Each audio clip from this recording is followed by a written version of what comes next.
Buenos días a todas, a todos, a todes. Gracias por su presencia este lunes 5 de septiembre de 2022. Lo habíamos anticipado el viernes, ¿no? No es lo mismo despertarse temprano e iniciar una clase a las 7 de la mañana en viernes que el lunes, y lo estamos viendo y padeciendo un poquito. Ustedes más que yo. Yo por lo menos tengo la posibilidad de aquí, estoy hablando y eso me permite fluir un poquito más. Pero bueno, ya saben, ¿no? Estamos abiertos a las participaciones de todas, de todes. Entonces, pues eso siempre hace que sea más dinámica la cosa.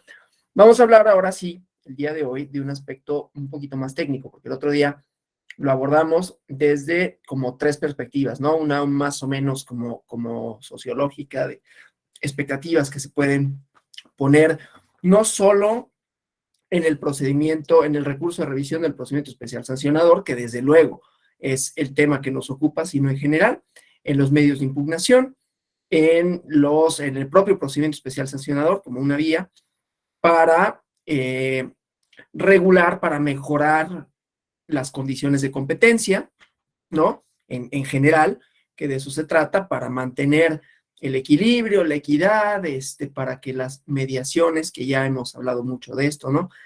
Entre la ciudadanía y la emisión del sufragio y por lo tanto las autoridades sean lo más libres posibles, que desde luego esto es no solo una quimera, sino que no está necesariamente, bueno, no está predefinido y se va definiendo, reconfigurando en el conflicto.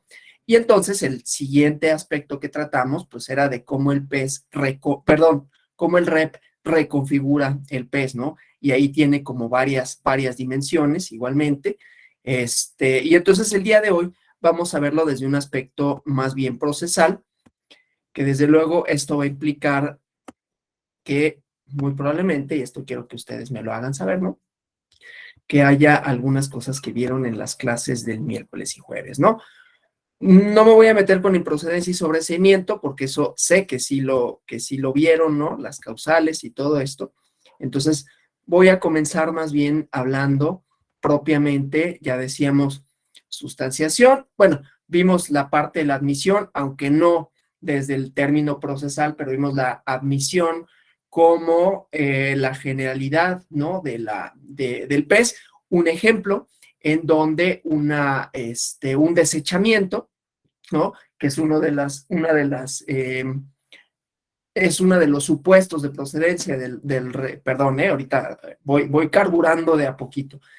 Uno de los supuestos de procedencia del recurso de revisión en el procedimiento especial sancionador es el desechamiento, y vimos un ejemplo de desechamiento, ¿no? Un desechamiento el día viernes, ¿no?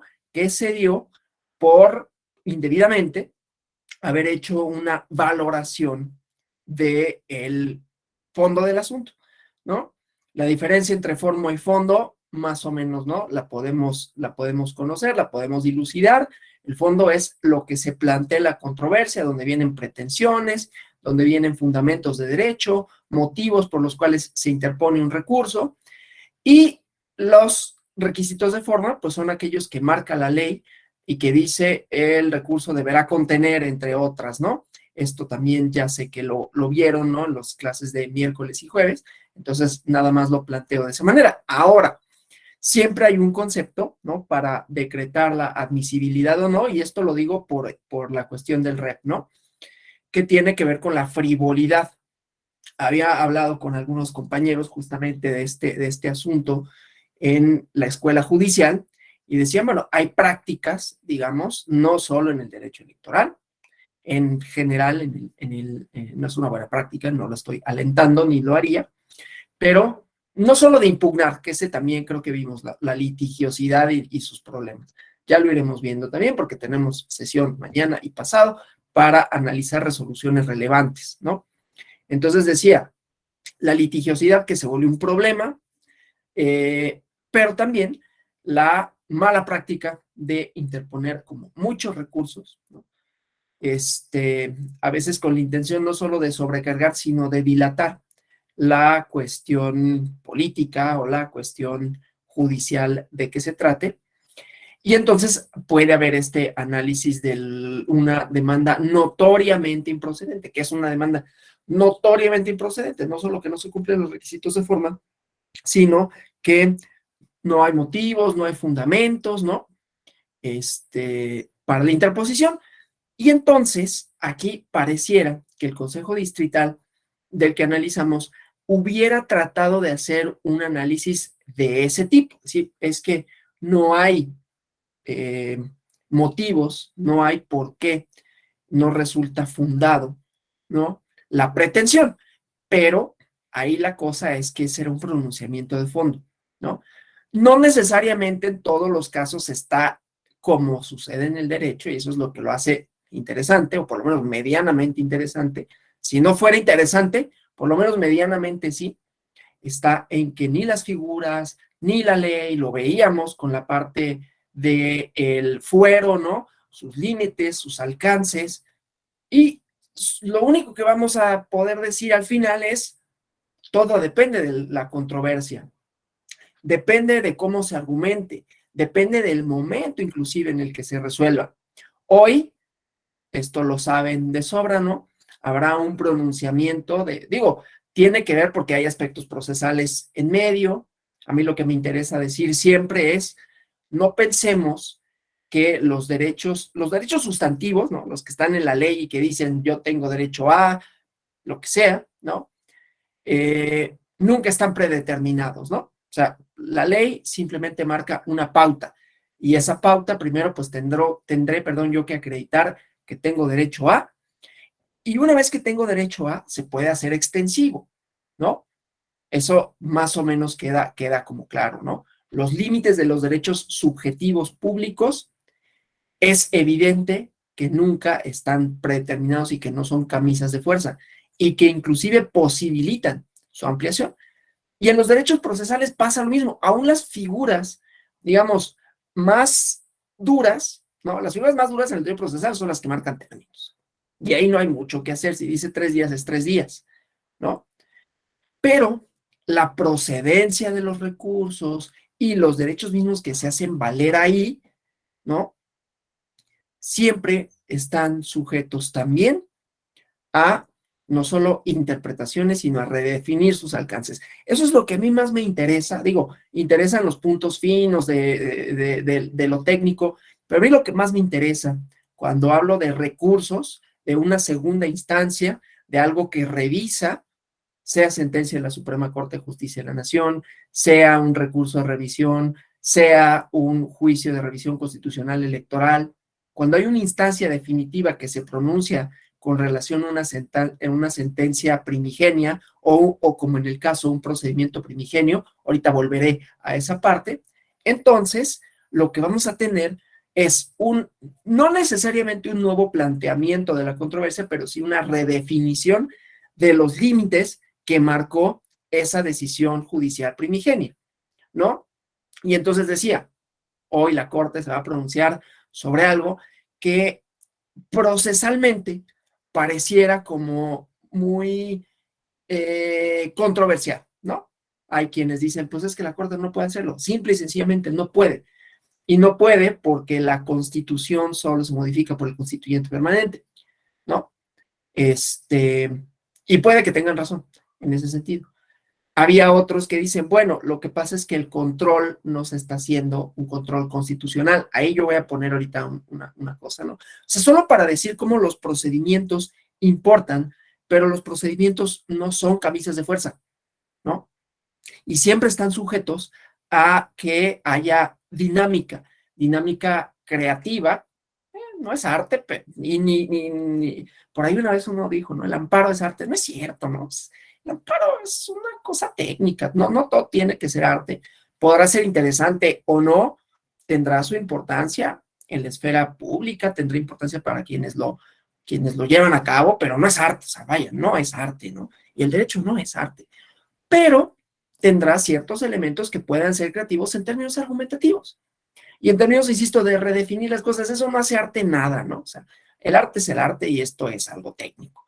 Tampoco queramos romantizarlo porque entonces si no van a decir que es muy aburrido, pues sí llega a serlo.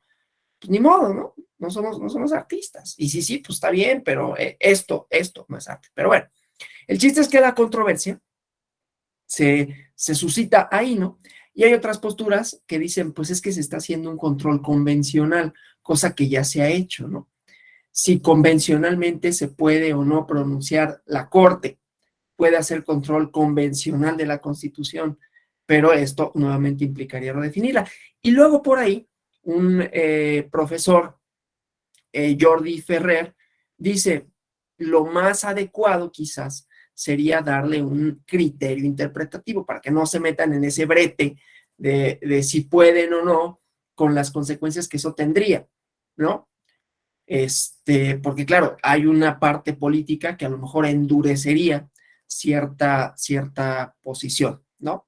De manera tal que los juzgadores, voy a hacer como muchos paréntesis, pero me interesa porque los procedimientos, o sea, un rep nos puede llevar a muchos procedimientos que en términos jurisdiccionales, en términos constitucionales, en términos procesales, veamos la importancia, la relevancia, ¿no? No solo de entender competencias y de entender reglas adjetivas, ¿no? Así, sino cómo estas, ¿no?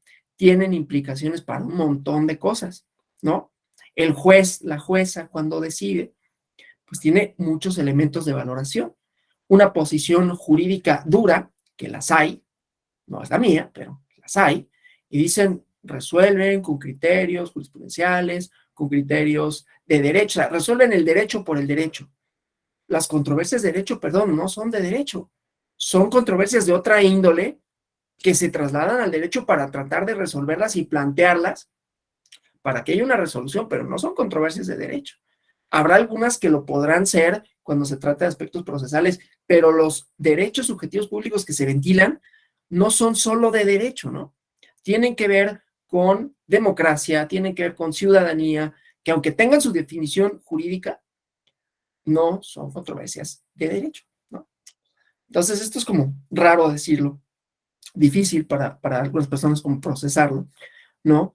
Y entonces los jueces resuelven con distintas herramientas, una de las cuales yo creo también es, bueno, el momento que vivimos, el momento político, se valora, está ahí, ¿no?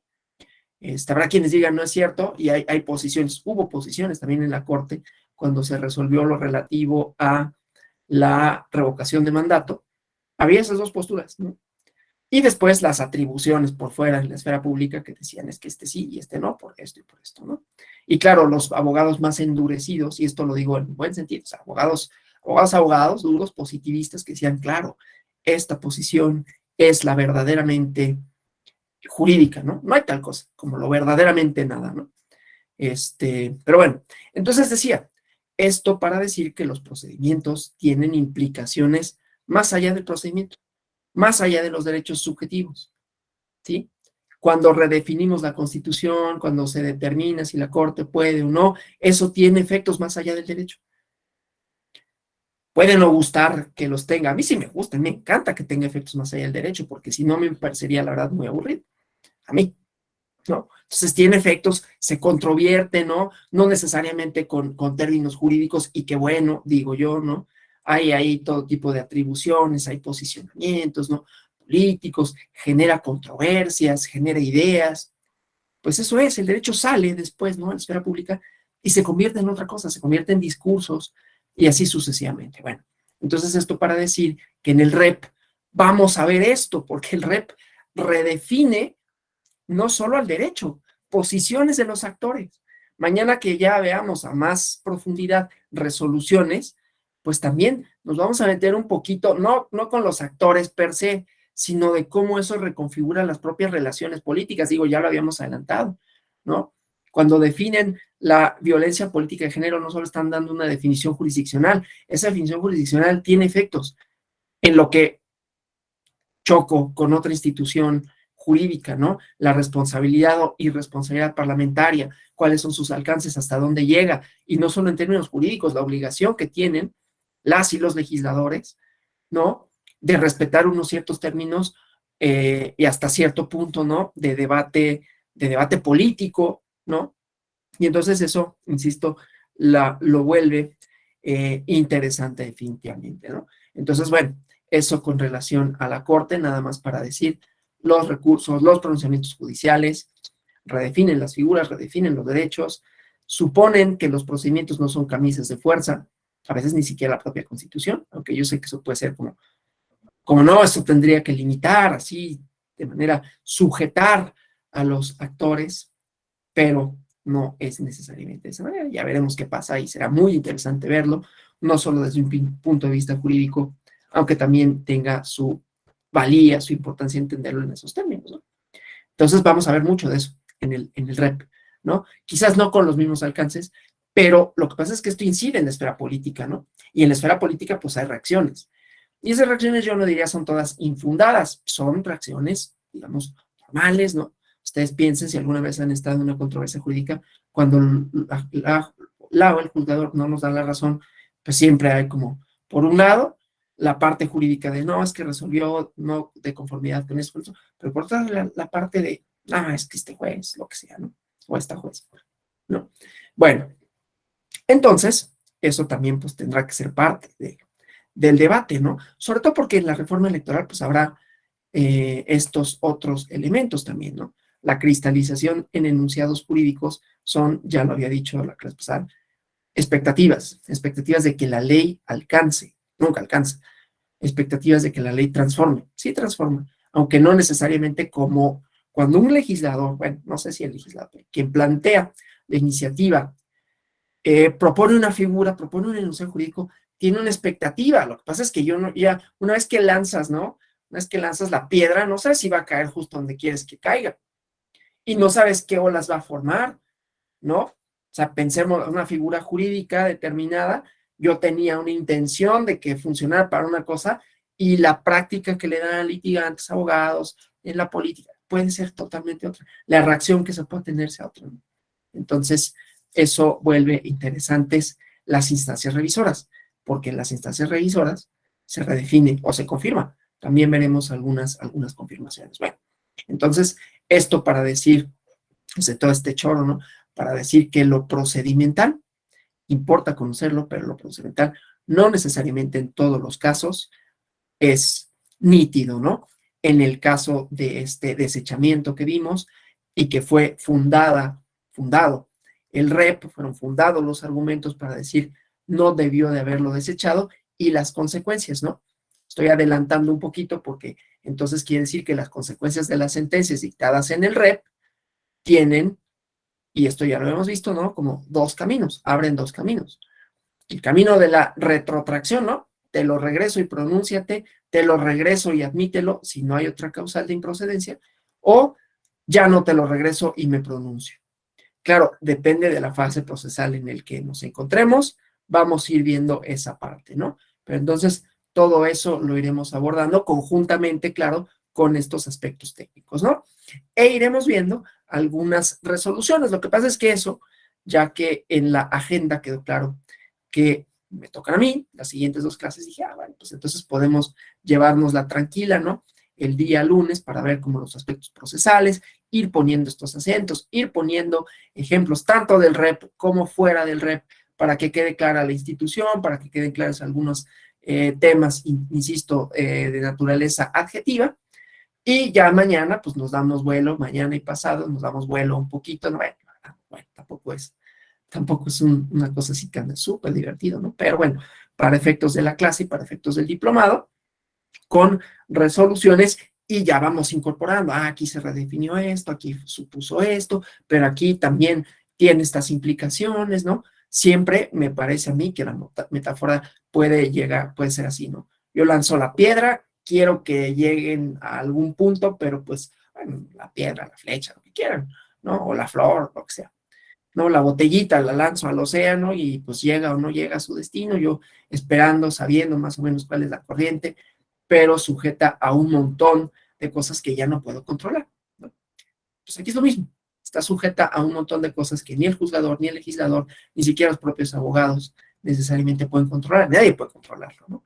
A pesar de los límites. Bueno, entonces eso, ya decía pues, tener en mente esta cuestión del desechamiento, esta cuestión de lo notoriamente improcedente, que se va redefiniendo y que habrá improcedencias que se decreten, como la que vimos en el ejemplo, que den lugar a un criterio tal como limítate a ver primero los requisitos de procedencia que te marca la ley y por otro lado, teniendo en cuenta cuáles son las causales de improcedencia que están reguladas en el propio capítulo de la Ley General del Sistema de Medios de Impugnación en materia electoral, es decir, no hay improcedencias específicas del REP, salvo, claro, los tiempos y los supuestos, ¿no? Ante los cuales procede.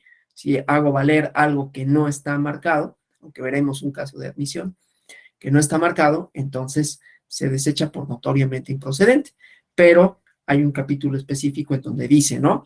No contiene firma, no se interpuso en tiempo, no se hicieron valer agravios y así sucesivamente. Eso por un lado, ¿no?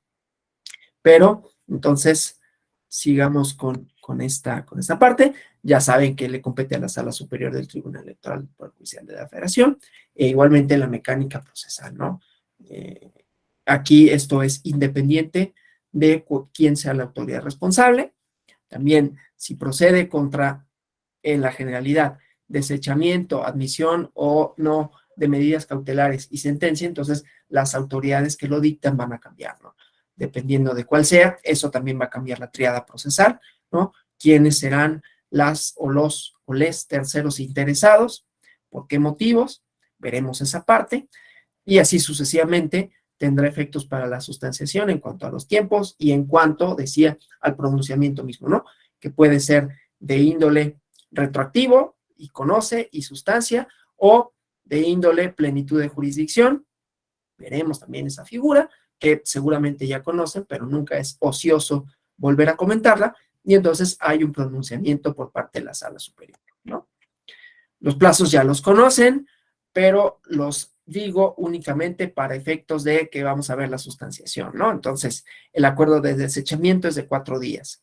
Esto lo había mencionado y seguramente lo vieron el día miércoles, seguramente fue el miércoles y no el jueves, pero bueno, como no hay en el capítulo específico del REP, no se señala ningún plazo para el desechamiento, entonces nos vamos al plazo genérico que marca la Ley General del Sistema de Medios de Impugnación en materia electoral.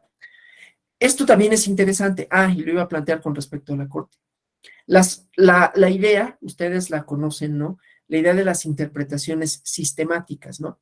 Y esto es en términos estrictamente jurídicos. Yo tampoco digo que el derecho no tenga como cosas, o sea, porque yo siempre soy como muy crítico de cosas y digo, es que la política se interviene y el derecho es un discurso y hay expectativas, no, como toda esta parte social o sociológica, si quieren, que es un efecto, que no defecto, de mi formación, pero también la parte del derecho que, bueno, ayuda para dilucidar algunas cosas también, ¿no? Quizás la mayoría, eso ya lo podríamos platicar en algún otro espacio. Yo digo que no la mayoría, pero sí tiene una suerte de función en muy buena medida orientadora, ¿no? Ya veremos eso, porque luego en una conferencia lo voy a abordar, ¿no? De cómo es un problema que se piense que el derecho solo es el derecho y se construye con el derecho para el mundo del derecho. Pero bueno, entonces, estas interpretaciones sistemáticas que le llaman, ¿no? Entonces, las leyes, los códigos son un todo, ¿no? Son un todo y entonces la idea garantista de acceso a la justicia, ¿no? Artículo 17 constitucional, pues si no hay una previsión específica, nos vamos a la ley para ver si ahí puedo subsanar una laguna, si es que la hubiera, como es en este caso, ¿no? En el REP no se había previsto este plazo, pero en la ley sí está. Entonces nos vamos al plazo genérico, ¿no? Esa es la interpretación sistemática, ¿no? El texto como tal. Y esto también lo quería plantear para el caso de derechos subjetivos, o el caso de la Corte. No estoy diciendo que sea, estoy diciendo que quizás podría plantearse en estos términos. Ustedes opinarán otra cosa, desde luego. Pero a mí me parece que a ver, cuando se hace control constitucional, lo que estamos acostumbrados, control constitucional, control convencional, es acudir a la jerarquía normativa, ¿no? Para decir que se inaplica una ley que puede ser un efecto del REP, pero bueno, es un efecto de una sentencia, el REP puede tener como estas ideas del control constitucional concreto, ¿no? Pero no me adelanto. Entonces, la idea de hacer control constitucional, la idea de hacer control convencional, tiene que ver con jerarquía, ¿no? Que haya una ley suprema, desde luego siempre en la Constitución, que la ley suprema y que, que la ley suprema sujete a todo el demás ordenamiento, de manera tal que si hay un ordenamiento que contraría a la Constitución, entonces se inaplica o, en el caso de la Corte, se decreta su inconstitucionalidad, porque hay un texto que tiene mayor relevancia, mayor jerarquía, insisto, normativa, que otro, ¿no? Esa es una posición. Esa es la posición quizás jurídicamente, vamos a decirlo así, válida. Hay otras teorías que no necesariamente provienen del derecho como el campo jurídico, pero vienen de la sociología del derecho, pero que tienen pronunciamientos con relación a esto, ¿no? Que van ampliando la discusión, y la teoría del pluralismo jurídico dice, bueno, uno, no solo es el Estado el que produce derecho, ¿no? O sea, hay varias entidades que pueden producir derecho y se refieren propiamente a las prácticas, ¿no? A los derechos de las comunidades originarias, ¿no? Donde el Estado, a veces estaban antes que el Estado mexicano existiese, ya había comunidades que tenían sus propias reglas y de repente llega el Estado y les impone una serie de cosas, ¿no? Entonces, bueno, y dicen, entonces no es solo el Estado el que produce derecho y no solo hay un derecho. Y entonces así ya no se ve como una jerarquía normativa, se ve como una red. Si eso fuera admisible, estoy diciendo, en un supuesto, yo sé que a lo mejor habrá aquí especialistas constitucionales que digan, está diciendo una barbaridad, es una aberración jurídica. Yo no creo que sea, pero puede serlo. Y lo admitiría si me lo dijeras, es una aberración jurídica. No vuelvas a decir eso. Decir, bueno, es una idea, pues, ¿no? Entonces, si fuera una red, y ustedes vamos a pensar la metáfora, ¿no? De una red, pues una red, ¿no? Lo que quiero es que los puntos estén entrelazados, y cuando hay un punto que no está entrelazado, pues se va a romper la red. Si se rompe la red, pues aquello que sostiene, una red sirve para sostener algo, ¿no? Aquello que sostiene, pues se puede caer. Y entonces, en ese sentido, ¿no? El control no se hace, y a esto iba con el ejemplo de los 4 días, no se hace con la Constitución, se puede hacer un control funcional un control sistemático de la Constitución. Puede ser aberrante, ¿eh? Admito que puede ser aberrante, y que los constitucionalistas digan, hijo, sí, ¿no? Qué cosas tan terribles dices, ¿no? Jurídicamente hablando, desde la teoría del derecho, no hay soporte para lo que estás diciendo. Yo sé que muchos me lo dirían en la escuela judicial. Lo voy a proponer un día a ver qué me dicen. Entonces, sí, es más, hoy lo voy a decir, para que me corran, ¿no? Si, no sabes de derecho, vete de aquí, ¿no? No quiero eso, pero... Entonces, si fuera eso, podría plantearse, es pregunta, y yo digo, sí se podría, pero yo no tengo la última palabra en esto. Podría plantearse entonces un control sistemático de la Constitución, es decir, ¿qué pasa si la Constitución es contradictoria entre sí? ¿No? Y entonces aquí la respuesta sería, no, pues te vas a lo convencional, pero al ser la norma suprema, no podríamos, yo sé que hubo una sentencia en algún momento de unas personas que eran fumadores, y que lo prohibieron, y que por ahí llegó a esto, que si la ley perdón, el ambiente de esos derechos difusos de la salud, ¿no? Y que si se podía o no se podía. O sea, ya se ha planteado anteriormente, pero no sé si en estos términos, de decir, no es que se haga control constitucional de la Constitución, sino una interpretación sistemática, y que sin interpretación sistemática cabría decir, es que este precepto rompe con esa inercia, con esa lógica, con ese sustento constitucional, ¿no? Entonces, pues quién sabe, pero podría ser. Y esto lo digo porque si es válido, en todo caso, hacer una interpretación sistemática de una legislación cuando ante la insuficiencia de un apartado acudimos a toda, podría pasar que en la construcción de derechos subjetivos, en la limitación del poder punitivo del Estado, acudiésemos al texto en su totalidad para ver si ese pedazo, si ese enunciado encaja o no, cual si se tratase de una red o de un rompecabezas, ¿no? Que pues, bueno, pues metieron esta pieza a la fuerza, pero no encaja, pues, ¿no? Y entonces tenemos que limarle así sus orillitas para que sí quepa. Entonces, bueno, es una posibilidad, pero esto para decir En el derecho no hay nada predefinido, no son camisas de fuerza, los procedimientos ayudan a reconfigurar y estos planteamientos, ¿no? Los que se puedan hacer en el conflicto, también. Yo argumentaría eso, o sea, inclusive acudiría a la metáfora del rompecabezas o de la red, ¿no? Que tiene un cierto sustento teórico para decir, pues es que sí lo podrían hacer. Ahora díganme que no y díganme por qué, y entonces ahí ya nos podremos volver a pelear, ¿no? En el mejor de los sentidos. Bueno, entonces eso con respecto a las interpretaciones sistemáticas, ¿no? Sí, inclusive funcionales, cumplen un objetivo y si no lo cumple, pues entonces habrá que recortar la piececita, ¿no? O como los luchadores estos que se acuerdan, ¿no? Los de plástico que tenían las manos así ya, toda la rebaba de plástico, pues habría que recortarla para que quede bien, no solo bonita estéticamente, porque esto no es un cuadro, sino funcione para lo que debe de funcionar, ¿no? Entonces, bueno, veremos qué dicen en la corte, ¿no?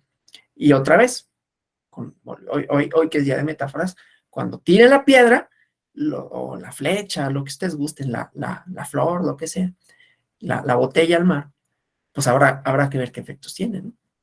Habrá que ver qué posicionamientos, y esto también será interesante, independientemente de que habrá quien diga, el que lo dijo, el que tiró la botellita, no sabe derecho, ¿no? Y ese es un discurso también, de verdad, ¿no? Yo sí sé lo que es el derecho y eso no se puede.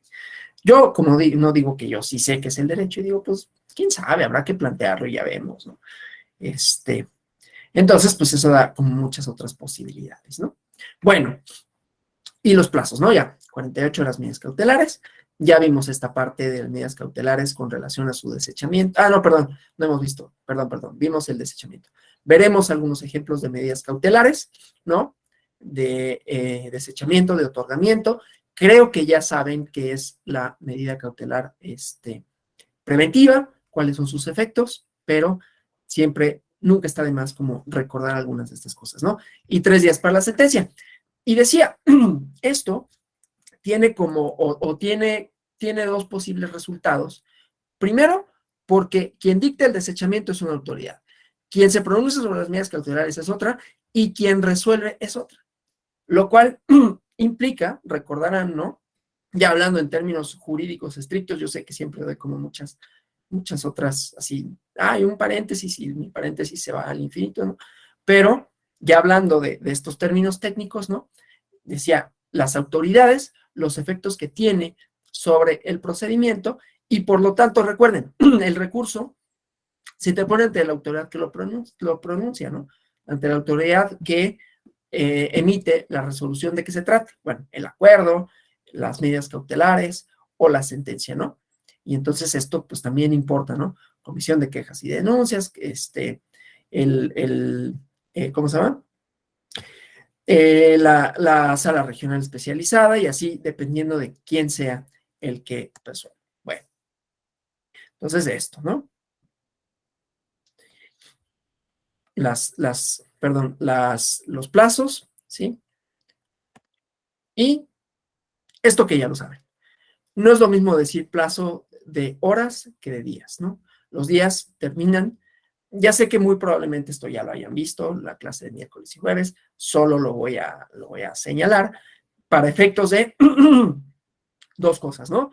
Si ya dijimos que esto puede provocar el desechamiento o el sobreseimiento del recurso, cuando veamos la sustanciación, vemos esa parte, entonces hay que estar atentos, ¿no? La diferencia entre días es que los días terminan a la última hora del día, ¿no? Y que las horas se computan tal cual, ¿no? O sea, si me notifican ahorita, sería una barbaridad, pero sucede en tiempos electorales, saben, todos los días y todas las horas son hábiles. Entonces sí podría pasar que me notificaran a las 7:39 de la mañana, lo cual sería horrible, ¿no? Porque imagínense, lunes 7:39 de la mañana me notificas y me inventes, ¿no? Qué flojera. Y pobre del actuario, que seguramente no será su primera notificación del día. Pero entonces, si se trata de las medidas cautelares, tendré 48 horas para interponer mi rep, ¿no? Y entonces a las 7:39 de la mañana del día miércoles será la fecha fatal, el momento fatal último para interponerlo. En los otros casos, 7:39 de la mañana no importa, son 4 días, ¿no? A partir del día siguiente, o sea, mañana es día 1, luego día 2, acá está el diagrama, ¿no? Que me notifican hoy, entonces, bueno, pues tengo 4 días, ¿no? Martes, miércoles, jueves, viernes, ¿no? Entonces no pasa nada.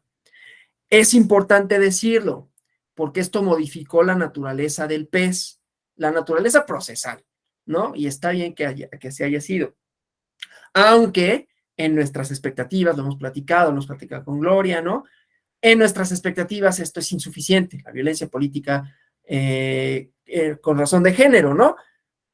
Más allá de que eso no camina como desearíamos que caminara, ¿no? Otra vez tiro la piedra y no sé qué, a dónde va a llegar, ni cómo va a llegar, ni qué efectos va a tener, pero bueno, la idea era que hubiera una vía idónea, expedita, y que no estuviera sujeta a una litigiosidad, ¿no? Si fuera como de, es que no sé, dependiendo del momento de que se trate, podrá ser pos o podrá ser pes.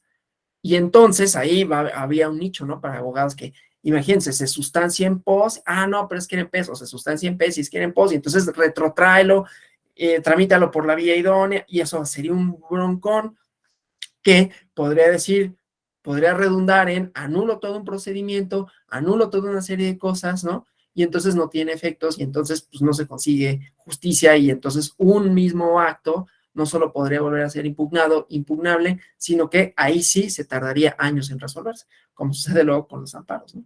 Entonces, bueno, una vía, pero aquí lo que es importante es que la mayoría de los PES que tienen que ver con comunicación, con propaganda, insisto, la mayoría de ellos los vamos a encontrar en campañas políticas, pero la violencia política de género se puede cometer en cualquier momento, ¿no? Y entonces no hay ningún límite en ese sentido. Y entonces aquí lo que vamos a ver es que va a afectar a los términos, ¿no? Porque no es lo mismo tiempos electorales que tiempos no electorales, ¿no? Tiempos electorales todos los días y todas las horas son hábiles, en tiempos no electorales hay días inhábiles marcados por el calendario, además de los fines de semana. De manera tal que si, por ejemplo, hubiera un procedimiento especial sancionador que llega a su resolución el día miércoles, ¿no? El día miércoles, entonces, y no estamos en tiempos electorales como ahorita, pero insisto, en ese caso, por ejemplo, sucede, ¿no? Que no es necesario que nos estemos en campañas. Digo, no estoy diciendo que no pueda haber PES en materia de propaganda, ¿no? Que puedan no resolverse en este sentido, aunque no estemos en tiempos electorales, pero ese caso es ejemplificativo porque ahí sí, en todo momento que se cometa violencia política contra las mujeres en razón de género, entonces podremos acudir al PES. Entonces, fuera el miércoles y se notifica el día jueves, entonces el día 1 sería viernes, el día 2 sería el lunes, el día 3 sería el martes y el día 4 sería el miércoles. Ahí sí, porque no estamos en tiempo electoral. Claro, si me dicen, no, pero sí está en tiempo electoral, bueno, en la entidad de que se trate, ¿no? Pero aquí estamos hablando así, la generalidad, ¿no? Es esa. Entonces, siempre hay que tener en cuenta esos plazos, esos cómputos y las diferencias entre horas, días y cuando se trata o no de tiempos electorales, ¿no? Aquí está, esto ya no queda como demasiada controversia, ¿no?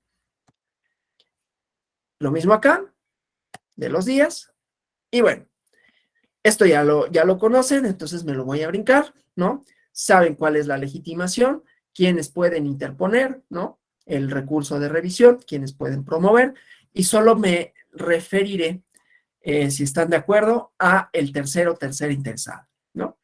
Que el tercera interesada lo voy a referir nada más de manera muy general, son aquellos que tienen un derecho incompatible con la pretensión de quien promueve. Pero aquí esto está interesante, porque dependiendo ¿cómo se llama? De lo que se impugne en el REP, tendremos que el tercero interesado es otro, así como la autoridad es una, dependiendo de quién, dependiendo del acto de qué se trate, también el tercero interesado será distinto dependiendo de lo que se impugne, ¿no? E insisto, la figura del tercero interesado lo define así, es una definición jurídica, ¿no? Quien tiene un derecho incompatible con el promovente. O sea, quien quiere que subsista, en este caso, cualquiera de estos actos, ¿no? Entonces, el desechamiento. ¿Quién quiere que subsista el desechamiento? Pues aquel ante el que se había interpuesto la denuncia, ¿no? O sea, vamos a suponer que hay un partido X y un partido Y. el partido X denuncia al partido Y por alguna cuestión. Y la comisión respectiva desecha el acuerdo, ¿no? Perdón, desecha la queja, emite el acuerdo correspondiente y dice, se desecha por notoriamente improcedente. ¿Quién tiene legitimación para interponer el rep? Pues en contra de quién desecharon, ¿no? O sea, si yo lo interpuse, si yo soy el representante legal del partido X, entonces yo en nombre del partido X, por eso era importante lo de la legitimación y cómo se acredita, pero sé que ya lo vieron miércoles y jueves, entonces tendré el derecho de interponer dentro del plazo establecido, ¿no? De los 4 días. Y el tercero interesado va a ser aquel que dice, no, yo quiero que subsiste el desechamiento. No tiene una obligación per se, no es una obligación procesal. Puede o no pronunciarse y decir, a ver, se le da vista, desde luego, porque en todo caso la admisión podría significar que se instala un proceso en su contra, ¿no? Y entonces podrá decirle a la sala superior, oye, no, ¿sabes qué? Digo, está el informe justificado de la autoridad, pero también el tercer interesado puede decir, oye, no, estaba bien desechado, ¿no? Las medidas cautelares lo mismo, ¿no? Aquí puede ser de dos maneras, porque puede ser tanto que se concedan o que no se concedan, o los términos en los cuales se conceden, ¿no? Se conceden, pero no se concede la tutela preventiva, ya veremos esa parte, ¿no? Y entonces la medida cautelar tendrá efectos después. Ahorita vemos un ejemplo. Yo sé que ya vieron bueno, quiero pensar que ya la vieron, si no la vieron ahorita la vemos, no pasa nada. La tutela preventiva, ¿no? Y entonces se concede con unos cierto tipo de efectos, 48 horas, y ¿quién va a ser el tercero interesado? Pues quien diga, yo no quiero que se dicte en esos términos, o estuvo mal dictada la medida cautelar, o por el contrario, ¿no? En el acuerdo no otorgan la medida cautelar, entonces, oye, no, debieron de haberlo otorgado, pero lo mismo, aquella persona que dice no debieron de haberlo otorgado, ¿no? Es decir, en contra de quien no otorgaron la medida, será el tercera interesada, ¿no? Igual, partido X denuncia el partido Y partido X dice, y además suspende el promocional, ¿no? Y entonces dicen, bueno, se admite, pero no suspende el promocional. Entonces partido X demanda y dice, no, bueno, interpone el recurso y dice, no, es que tendría que haber otorgado la medida cautelar. El partido Y dirá, no, no la tuvieron que haber otorgado, ¿sí? Al revés, sucedería si le dicen al partido X, se admite la demanda y además se otorga la medida cautelar. Y se otorga la medida cautelar con una tutela preventiva para que en lo sucesivo esto no vuelva a pasar, ¿no? Y entonces el partido dirá, no, espérate, o sea, no tendrías por qué haber otorgado la medida cautelar, ¿no? Entonces ahí cambia pues la triada procesal, como decía, ¿no? Aquí no es como demandante-demandado, porque la autoridad responsable sería la demandada, sino también el tercero interesado, ¿no? Y bueno, la sentencia, pues esa está un poquito más fácil, pero lo mismo, ¿no? ¿A quién afecta la sentencia? Pues si se sanciona, pues al sancionado. Si no se sanciona, a el partido que había promovido en primer lugar el recurso, ¿no? Perdón, la denuncia, ¿sí? Entonces, esto igual tendrá efectos en cuanto a esto que ya vimos, ¿no? Y eso, el tercer interesado, que creo que no hay mayor controversia con relación a esto. Si lo hubiera, pues ya me dicen, ¿no? Y lo vemos con un poco mayor profundidad.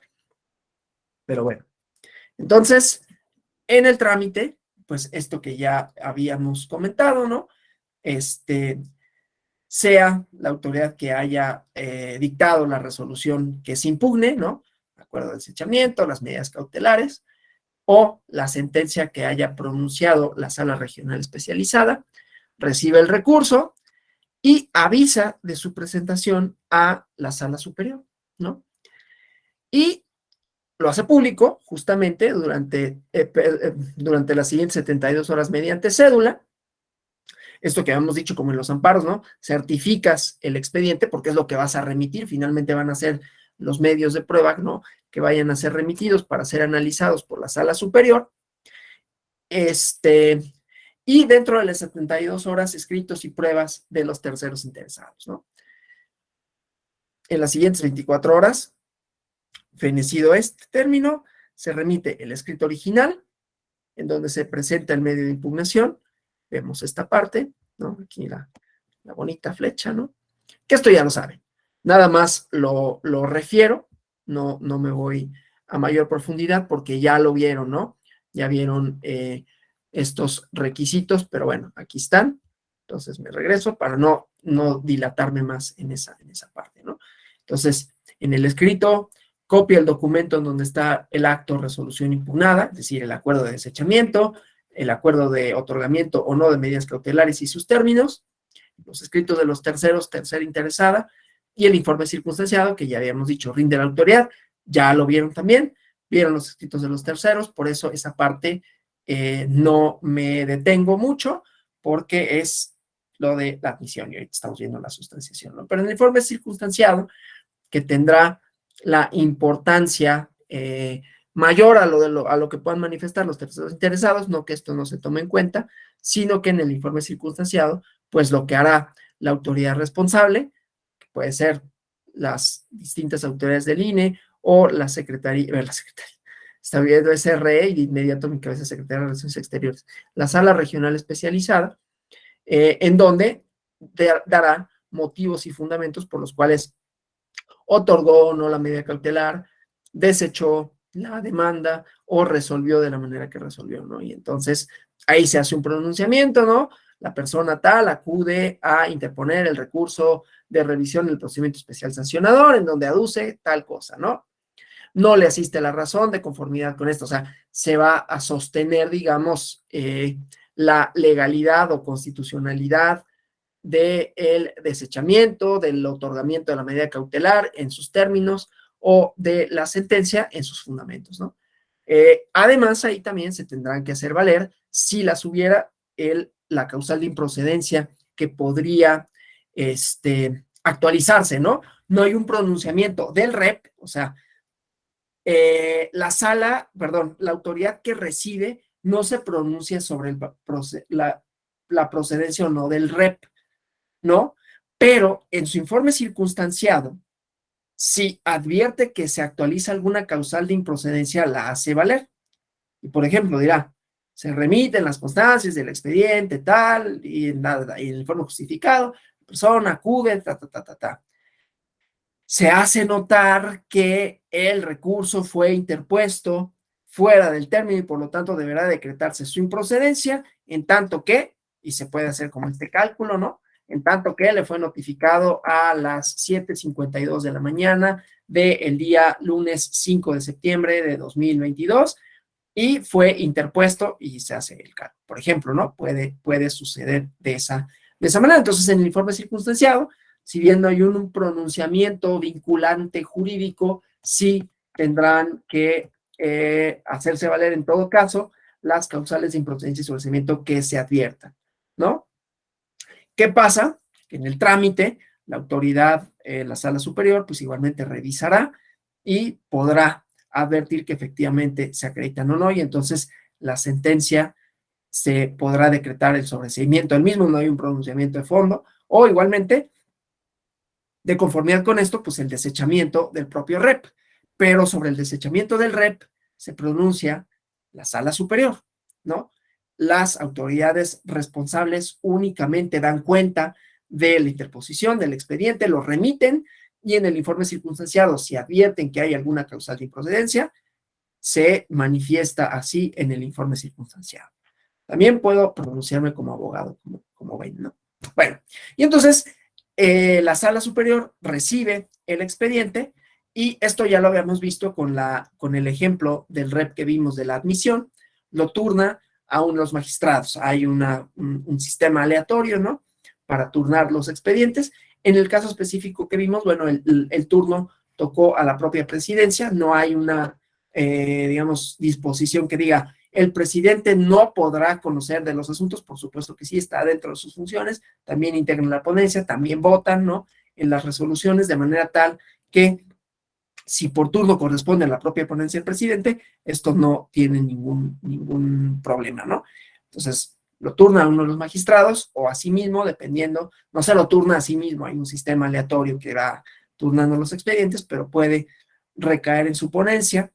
Y entonces el ponente o la ponente, primero pues revisa que esté apegado a la ley, ¿no? Si te puso un tiempo, vienen los requisitos que la ley marca para tal efecto, lo que ya había dicho aquí, que me brinqué porque sé que ya vieron qué es lo que debe contener el medio de impugnación, ¿no? Que vengan el escrito de los terceros, el informe circunstanciado. ¿Qué pasa si advierte? Pues, ¿sabes qué? Que no está el tercero interesado, no solo no se manifestó, no fue llamado, porque el tercero interesado pues, tendrá su plazo de 72 horas que no lo constriñe a pronunciarse. Puede decir, no hago caso y de todas maneras pues está el informe circunstanciado y yo no digo nada, no es lo más aconsejable, ¿no? Pero bueno, si lo hiciesen, pero el magistrado advierte, no, es que no lo hizo porque no fue llamado, entonces tendrá que pedir que se notifique, ¿no? Pero bueno, entonces, si hay informe circunstanciado, todos los documentos, entonces se dicta un acto de admisión. Esto ya lo habíamos visto, pero aquí ya lo vemos con mayor detenimiento. Esta parte, digamos, es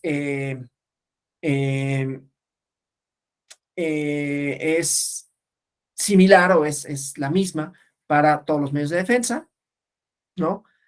Se declara la autoadmisión, esta parte ya es, ¿no? Se declara cerrada la instrucción y se pone en estado de resolución y se formula el proyecto de sentencia respectivo, ¿no? Una vez que cumplen con todos los requisitos. La resolución, que esto puede, pero es que luego no sucede de esta manera, o ahorita vamos a ver una excitativa de justicia, ¿no? ¿Qué pasa cuando no sucede de esta manera? No dentro del REP, sino dentro de los PES, hay la posibilidad de hacer excitativas de justicia. Oye, resuelven el PES, ¿no? Pero bueno, entonces, en principio, el REP, el PES es una cosa y tiene una lógica. Aquí estamos viendo el recurso a revisión, ¿no? Que los PES pueden tardar más por asuntos en los que ya no vamos a entrar, pero que ya hemos hablado. No quiere decir que lo mismo aplique necesariamente para el REP, ¿no? Entonces, dentro de los 12 días siguientes a aquel en que se emite el recurso, y lo mismo, ¿no? La fecha y lugar en que se dicte, la sala, que será la sala superior, resumen de los hechos o puntos de derecho controvertidos, análisis de los agravios, examen y valoración de las pruebas, fundamentos jurídicos, puntos resolutivos y plazo para su cumplimiento. Las sentencias de fondo confirman, modifican o revocan. Vamos a ver sentencia de fondo, a reserva, como decía, de que las clases de mañana y pasado serán específicamente de análisis, pero aquí vamos a verlo desde el punto de vista procesal, ¿no? Entonces déjenme nada más abrir aquí la carpeta respectiva para entrar en esta. Por alguna razón, voy a culpar al lunes y no voy a culparme a mí. Voy a eximirme de toda responsabilidad de no haber tenido esto abierto previamente como normalmente lo tengo, ¿no? Mis archivos para no tener que hacer esto. Pero, insisto, solo voy a decir que es culpa de que es lunes y que entonces no estaba totalmente así. Estaba muy, un poquito todavía con el fin de semana. Con el fin de semana, pensando pues en el fin de semana. Aquí está. Entonces vamos a ver un asunto, ¿no? Vamos a ver, es que estoy viendo cuál. Bueno, por ejemplo, ¿no? Solo para ver esta secuela, ahorita la proyecto, ¿no? Entonces vamos a ver uno de confirmación, pero en donde veamos esta parte, ¿no? O sea, lo que debe contener la sentencia, en donde se respetan los términos. Tengo algo aquí en el chat. Buenos días. Entonces, bueno, déjenme, detengo aquí y voy a proyectar la sentencia, ¿no?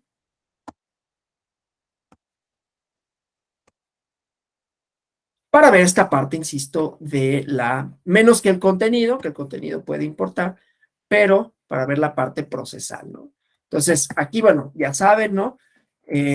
Las sentencias de la Sala Superior del Tribunal Electoral tienen esta característica que, además de ser breves en su mayoría, en la medida de lo posible, pues ya desde un principio nos dicen cuál es el sentido de la sentencia, ¿sí?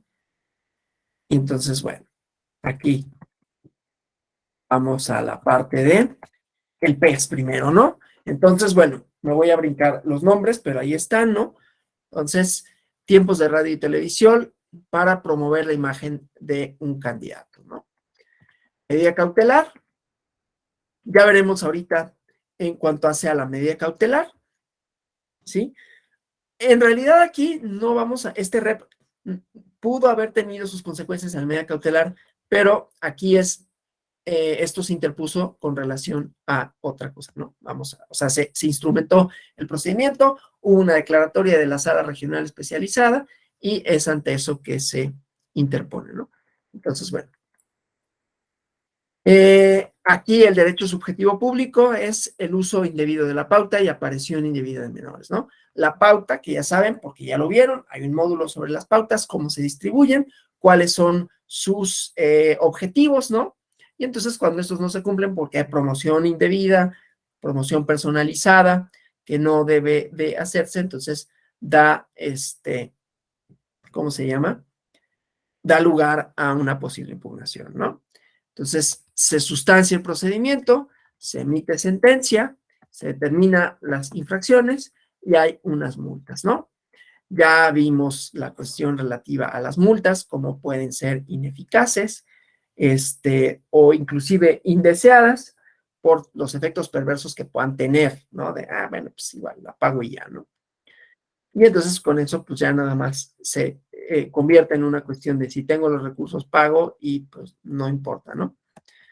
Entonces, bueno, entonces aquí, ¿quién tiene el derecho subjetivo público? Que es lo que me interesaba, ¿no? Decir, bueno, es que dependiendo de contra quién se haya sustanciado el procedimiento y cuáles hayan sido los efectos del mismo, en este caso, ¿no? Se dijo que el partido denunciado, el partido denunciante fue uno, el partido denunciado es otro, el partido denunciado efectivamente había incurrido en la infracción. Por lo tanto, es este partido denunciado el que tiene el derecho subjetivo público de impugnar la sentencia por los efectos de la misma, ¿no? Entonces, lo interpone y el tercer interesado, pues era el partido denunciante, ¿no? El que quiere que subsista la sentencia, ¿no? En donde se declaró fundado los motivos de la denuncia y que se interpusieron las multas, ¿no? Entonces, bueno, interpone y entonces la autoridad responsable, que en este caso es la sala regional especializada, porque se sustanció todo el procedimiento, realiza el trámite, remite a la sala superior las constancias, ¿no? Ay, perdón. En esa fecha, la magistrada presidenta lo turna a una ponencia, ¿no? Lo que, como decíamos, que eso es lo que regula el turno de los expedientes de manera general en los medios de defensa, ¿no? Luego, entonces, esa parte que vimos, radicación, o sea, se ve que se cumplan con todos los requisitos, el escrito de demanda está bien, está interpuesta en tiempo y forma, están notificados los terceros interesados, el informe circunstanciado de la autoridad responsable y entonces queda cerrada la instrucción y en estado de resolución, ¿no? La competencia que ya la sabemos, ¿no? Que es exclusiva de la sala superior. Entonces ya, ahí ya no hay mayor problema. Siempre el REP es competencia de la sala superior. Y los requisitos de procedencia, que aunque ya los conocen, pues lo mismo, ¿no?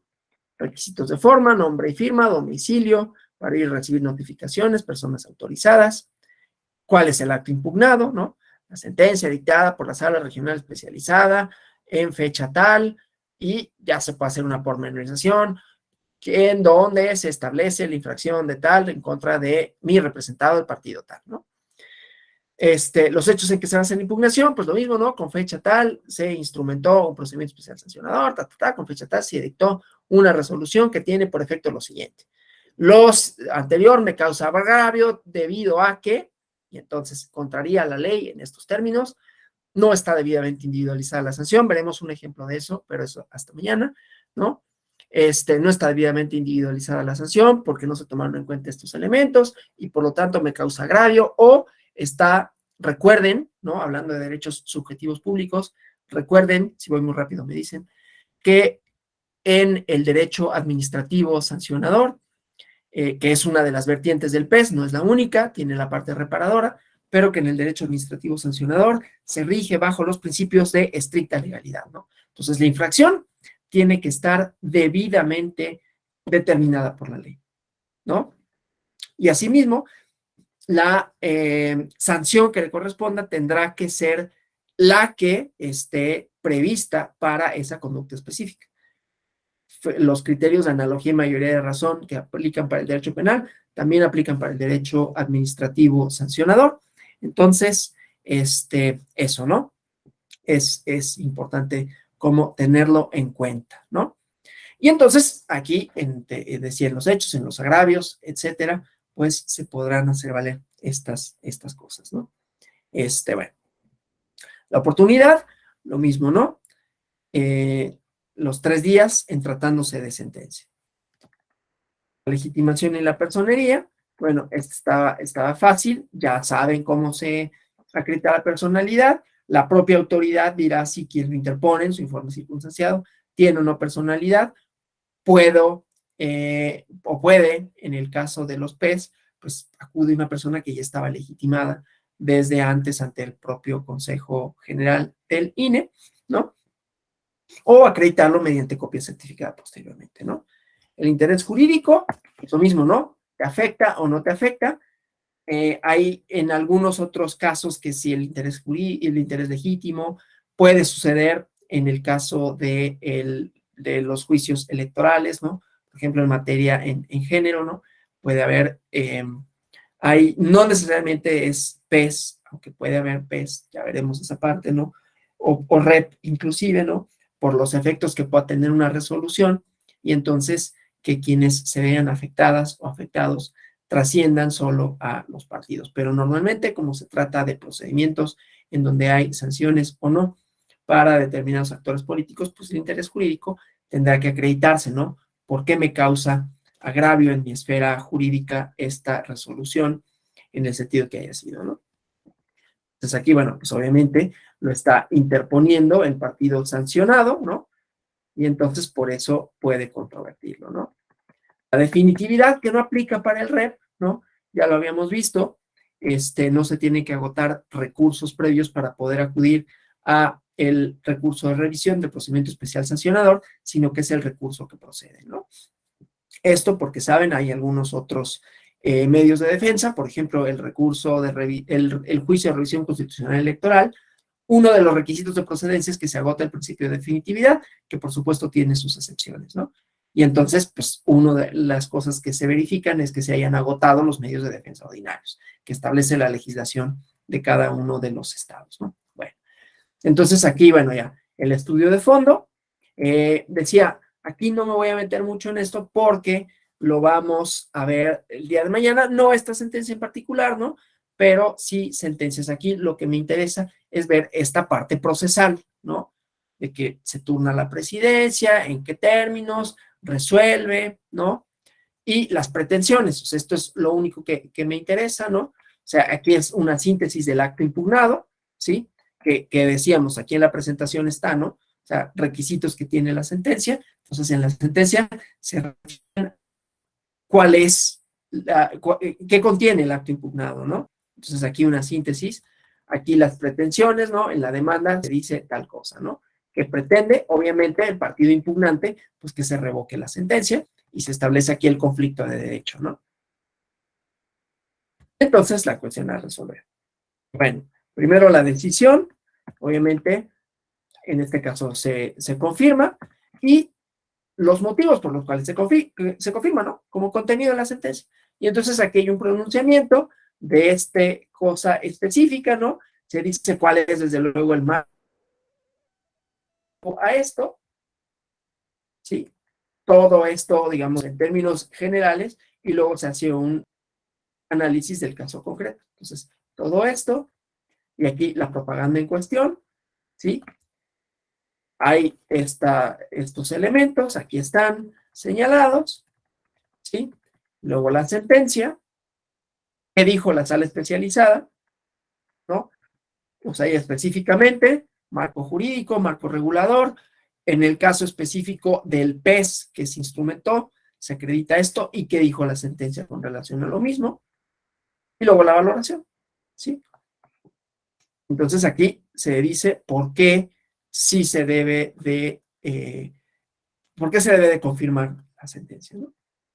La sentencia primigenia, ya decíamos, ¿no? Esto es importante, como se trata de, es como lo interesante del REP, a diferencia, ya lo había dicho, a diferencia de otros recursos, es que tiene como esta parte de, si bien es cierto que es una instancia revisora, pero también es una instancia que por sí misma supone, o sea, a diferencia de lo que sucede en un procedimiento, vamos a pensar, en un juicio civil, ordinario civil, ¿no? Hay después la posibilidad de impugnarlo ante la ante el Tribunal Superior de Justicia, ¿no? Y el Tribunal Superior de Justicia podrá confirmar o no la sentencia, pero en esa sentencia que confirme y que después se puede ir al amparo, ¿no? En esa sentencia que confirme son los motivos y fundamentos de esa controversia. Aquí se hacen valer agravios, ¿no? Con relación a la sentencia impugnada, ¿no? Y los efectos que puede tener, como decía, puede ser confirmar, puede ser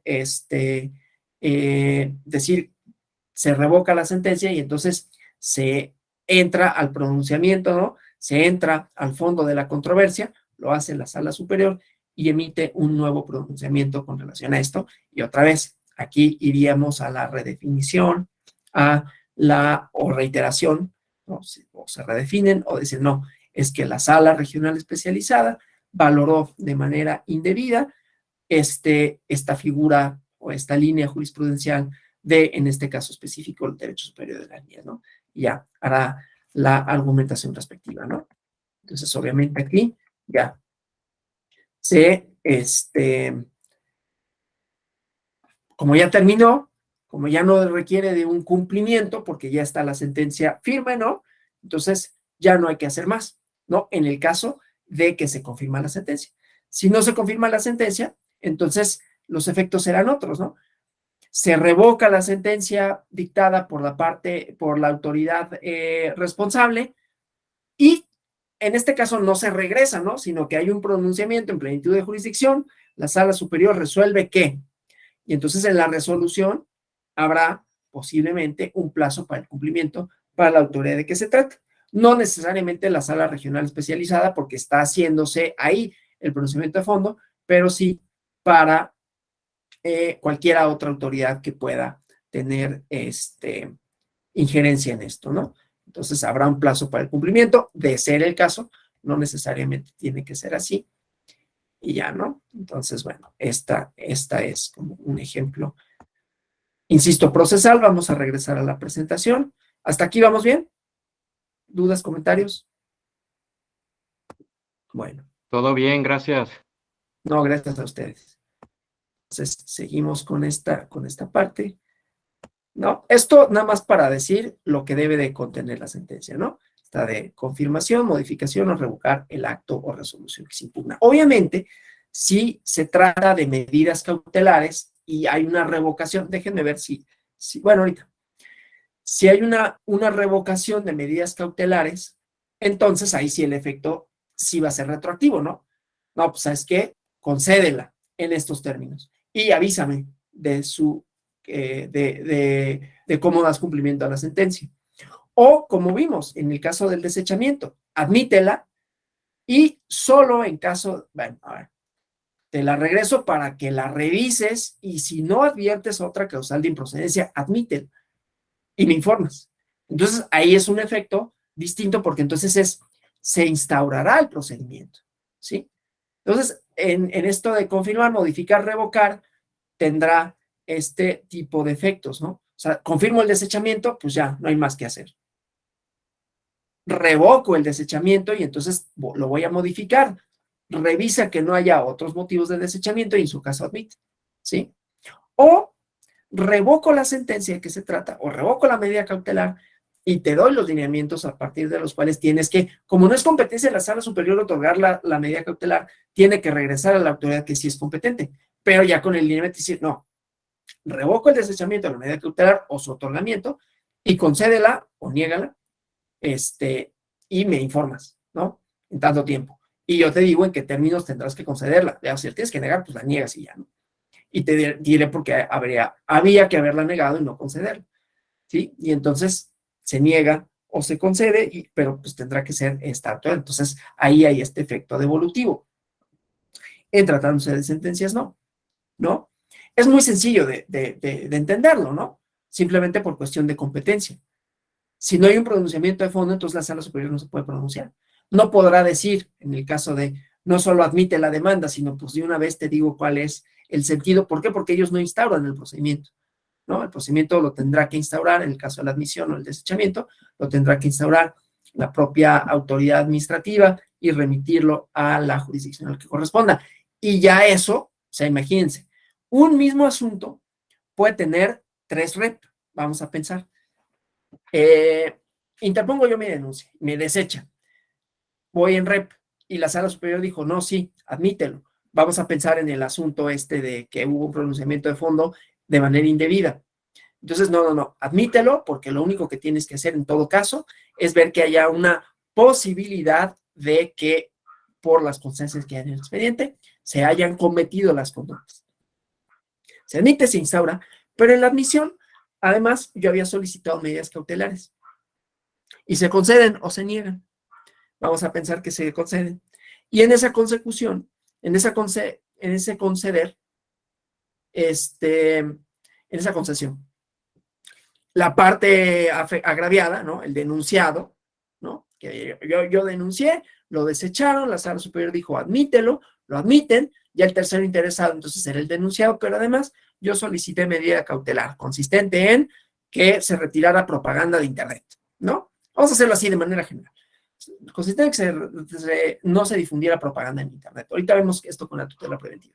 Y entonces, en la propaganda de internet, y el partido denunciado interpone un rep.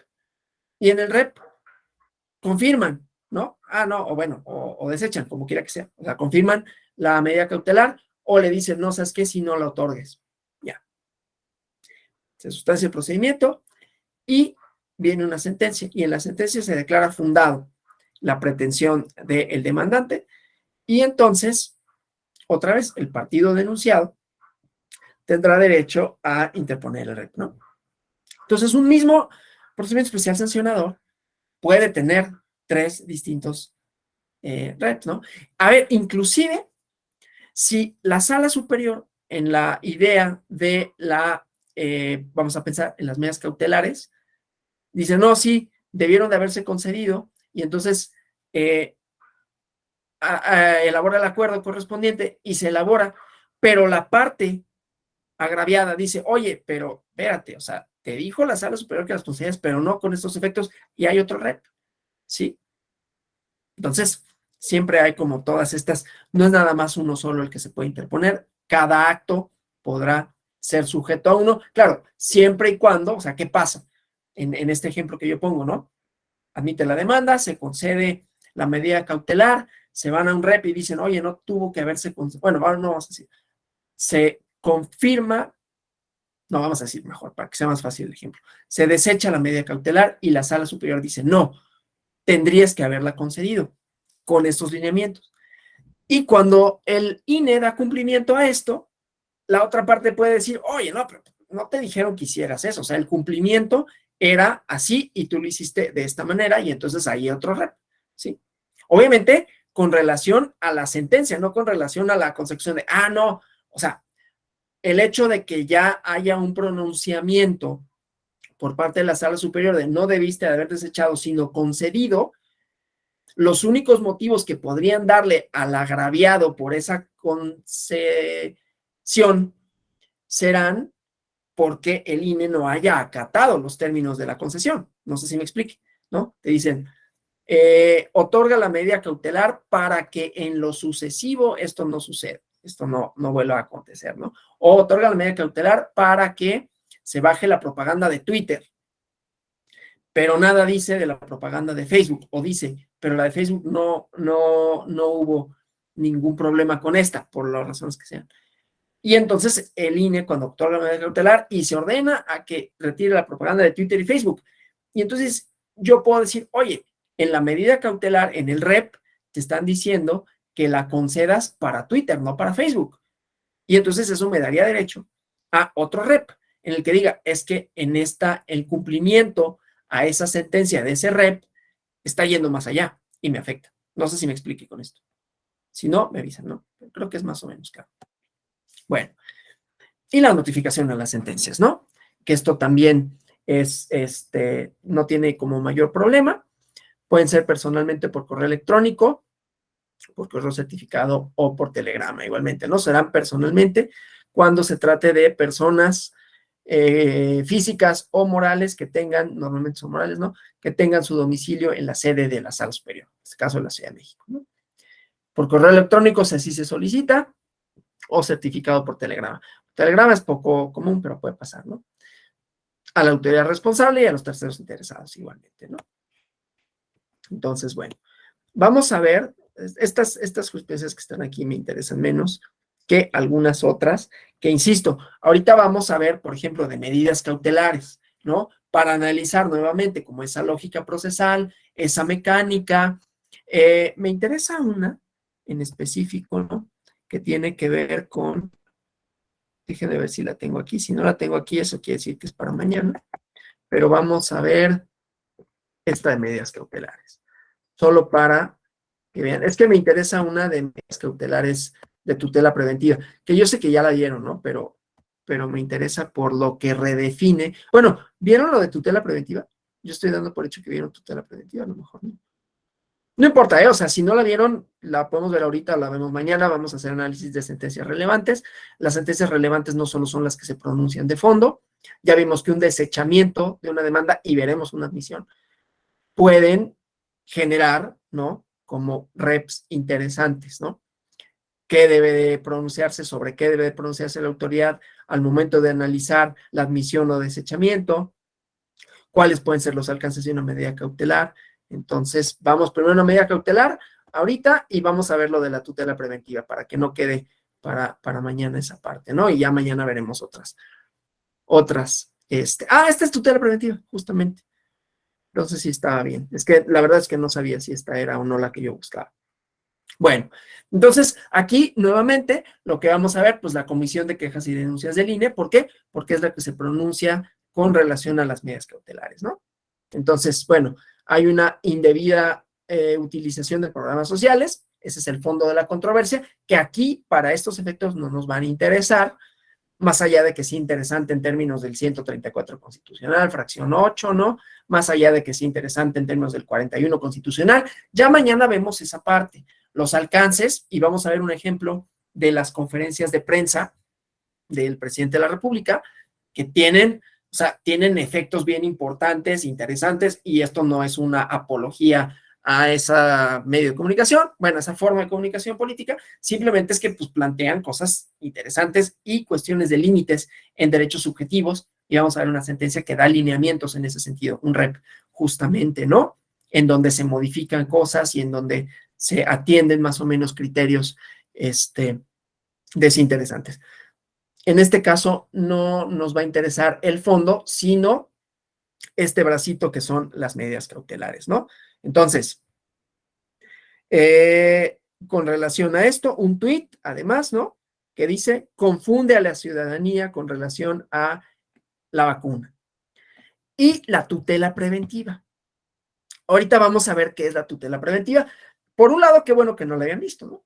Porque aquí, otra vez, o sea, la tutela preventiva, como vamos a ver, tiene que ver con actos futuros, ¿sí? O sea, esto es súper interesante porque uno pensaría, como en la suspensión en el amparo, que también ha sido siempre sujeto, ¿no? Hay un libro que les recomiendo inclusive para entender esto, que ya es como viejito y no sé si esté actualizado, porque tampoco lo he consultado así como en últimos tiempos, lo voy a volver a, es que yo lo regalé, pero que se llama La suspensión en materia administrativa del ministro ahora en retiro, que yo no sé por qué les llaman así, pero, o sea, sí sé pues, pero se me hace como chistoso, por decirlo amablemente, que es el ministro en retiro, Genaro Góngora Pimentel, que él fue juez de distrito en materia administrativa, no sé, tenía como toda su experiencia en derecho administrativo, y escribió este libro de la suspensión en materia administrativa. Ahí analiza la figura de la apariencia del buen derecho, ¿no? Que seguramente la vieron en el curso de medidas cautelares, bueno, en el módulo de medidas cautelares, ¿no? sea, el análisis que se hace de la posible vulneración de la esfera jurídica y que por lo tanto se otorga. En su momento, la suspensión, y tiene que ver por las medidas cautelares, ¿no? Y seguramente ya lo saben, y estoy reiterando cosas, ¿no? Pero siempre es bueno como ir recuperando conocimiento de otros módulos.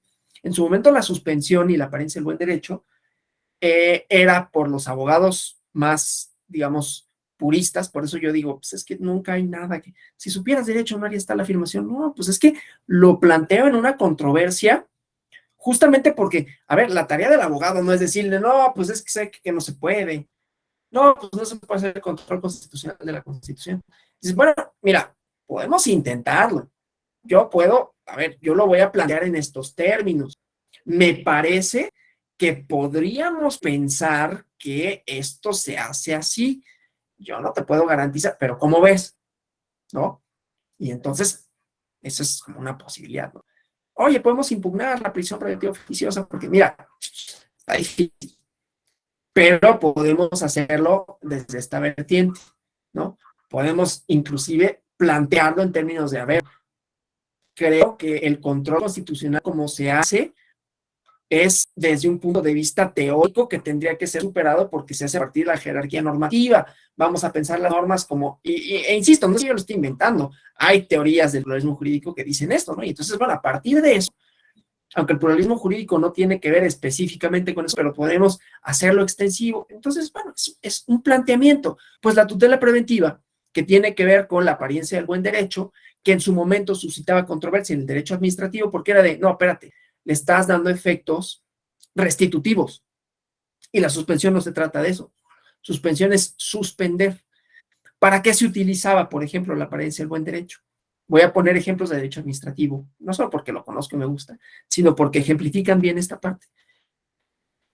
Congelamiento de cuentas, procedimientos administrativos, autoridades administrativas.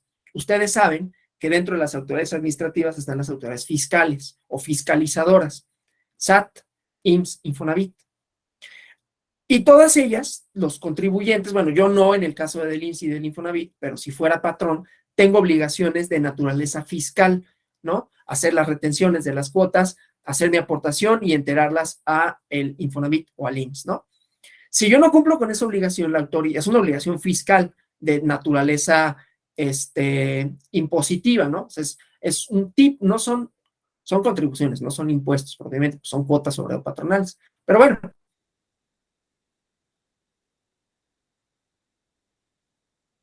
tienen la misma naturaleza de una contribución y por lo tanto son obligaciones, ¿no? Y entonces, la autoridad, si yo no las pago, si yo no entero esas retenciones y a mi aportación como patrón, entonces, en el ejercicio de sus facultades fiscalizadoras, me pueden A, determinar un crédito, es decir, me debes. B, dentro de esa determinación, como hay un interés superior, el interés fiscal tiene preferencia, entonces decir, pero me tienes que garantizar, man. Y entonces te puedo embargar, o me pagas, o o te ejecuto, ¿no? Entonces, en el embargo, ¿no? Puede llegar, y muchas veces sucede así, ¿no? Llegan, te notifican, y así como en los juicios civiles, bueno, en los juicios que son, se me olvidó ahorita, de los títulos de crédito, ahorita se me olvidó, ¿no? Los ejecutivos mercantiles, que llegan con el título y tienen ejecución aparejada. Entonces llega el SAT, o el IMSS, o el Infonavit, y te dice, pues aquí están mis mandamientos de ejecución, y procedimiento de embargo, ¿no? Pero, y ya pues, señala bienes, ¿no? Pero también sucede que es así de nada. Le dan vista a la propia Secretaría de Hacienda, a la Comisión Nacional Bancaria de Valores, y pum, te congeló cuentas, ¿no?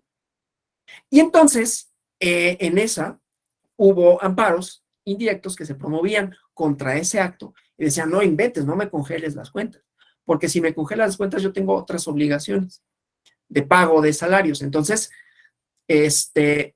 cámbiame la garantía, por ejemplo, ¿no? Una sustitución de garantía. Te ofrezco esto, claro, la autoridad tendría que aceptar y ahí está en el Código Fiscal cuáles son los términos pero bueno, decían, yo lo que busco es que destrabes mis cuentas porque entonces no puedo pagar nóminas, ¿no? Y el SAT dice, no, pues sí, pero no puedes pagar nóminas, que desde luego es tu obligación, pero también puede haber una simulación ahí, o también hay una, insisto, preferencia del interés fiscal, ¿no? Pero bueno, entonces se planteaban estas controversias y se acuñó esta jurisprudencia, la apariencia del buen derecho, que obviamente va caso por caso, pero ¿qué dice? Hay un análisis que si bien no es de la constitucionalidad y también se aplica para las medidas cautelares del PS, no es un análisis del fondo del asunto, pero sí de la presunción de la posible, que hay elementos que hacen probable que tengas razón y que entonces se le puedan dar efectos restitutivos. Burgoa, ¿no? Este autor que quienes se formaron, ¿no?, en el amparo tradicional, pues siempre leías a Burgoa, ¿no? Decía, no, está desnaturalizando la figura, ¿no? Y ahora le aparece el buen derecho en todos. Yo alguna vez, cuando estuve en el Tribunal de Justicia Administrativa, aplicábamos la jurisprudencia de la apariencia del buen derecho, ¿no? Para decir, y además ya hay toda una línea, ya no es nada más una, hay un montón que van dilucidando esta parte de la apariencia del buen derecho. Bueno, entonces es darle efectos más allá, ¿no? O darle efectos restitutivos a una suspensión, ¿sí? Bueno, entonces eso con relación a esta parte, ¿no? Entonces aquí se confirma, pero aquí lo que me interesa más que todo es ver la parte de la tutela preventiva, ¿no? Entonces, bueno, lo mismo, nunca está, insisto, definido, esta controversia, un tuit que confunde a la ciudadanía. Nuevamente volvemos a la idea del PES y luego el REP como instancia revisora, de que las mediaciones entre ciudadanía que vota, gobierno que ejerce políticas públicas y partidos políticos no altere las condiciones de equidad de la contienda, ¿sí? Aquí se están diciendo que hay una indebida utilización de programas sociales, se refiere pues al actuar gubernamental, pero claro, el actuar gubernamental está de más que lo diga, ¿no? Pero pues está vinculado a un partido, ahorita a uno, pero pues, está vinculado a algún partido político, cualquiera que este sea, y entonces cabe la posibilidad de que haya un uso indebido de programas sociales, entonces eso es lo que se dilucida, ¿no? Aquí dice, aparenta, confunde el tuit como si este partido político fuera quien logró las vacunas, ¿no? Entonces, bajo la figura de la tutela preventiva, ¿no? ¿Qué quiere decir la tutela preventiva? Que en lo sucesivo, o sea, en este caso, ya no solo es que ese tuit, o sea, puede tener como dos efectos, ¿no? Que bajen el tuit, pero que se abstenga de hacerlo en lo sucesivo. Entonces, los efectos en el tiempo son otros, ¿no? Porque quiere decir, no solo es baja tu tweet, sino no lo vuelvas a hacer. Acabe la posibilidad, hay un temor fundado, no siempre sucede, claro, esto se tiene que acreditar, no porque yo solicite la tutela preventiva me la van a conceder en esos términos. Es una figura que desde luego está sujeta a que haya elementos para pensar que esto puede volver a suceder. No siempre son así, ¿no? Aquí, por ejemplo, se determina la improcedencia de la denuncia. Primero, porque son hechos consumados, que esa también es importante, ¿no? Por eso les digo, sí convendría, o sí conviene, para efectos de entender no solo el procedimiento especial sancionador, como tal, habría que entender de derecho administrativo sancionador, que más o menos, ¿no?, hemos tratado en estos módulos de vincularlo, tiene muchos elementos, ¿no?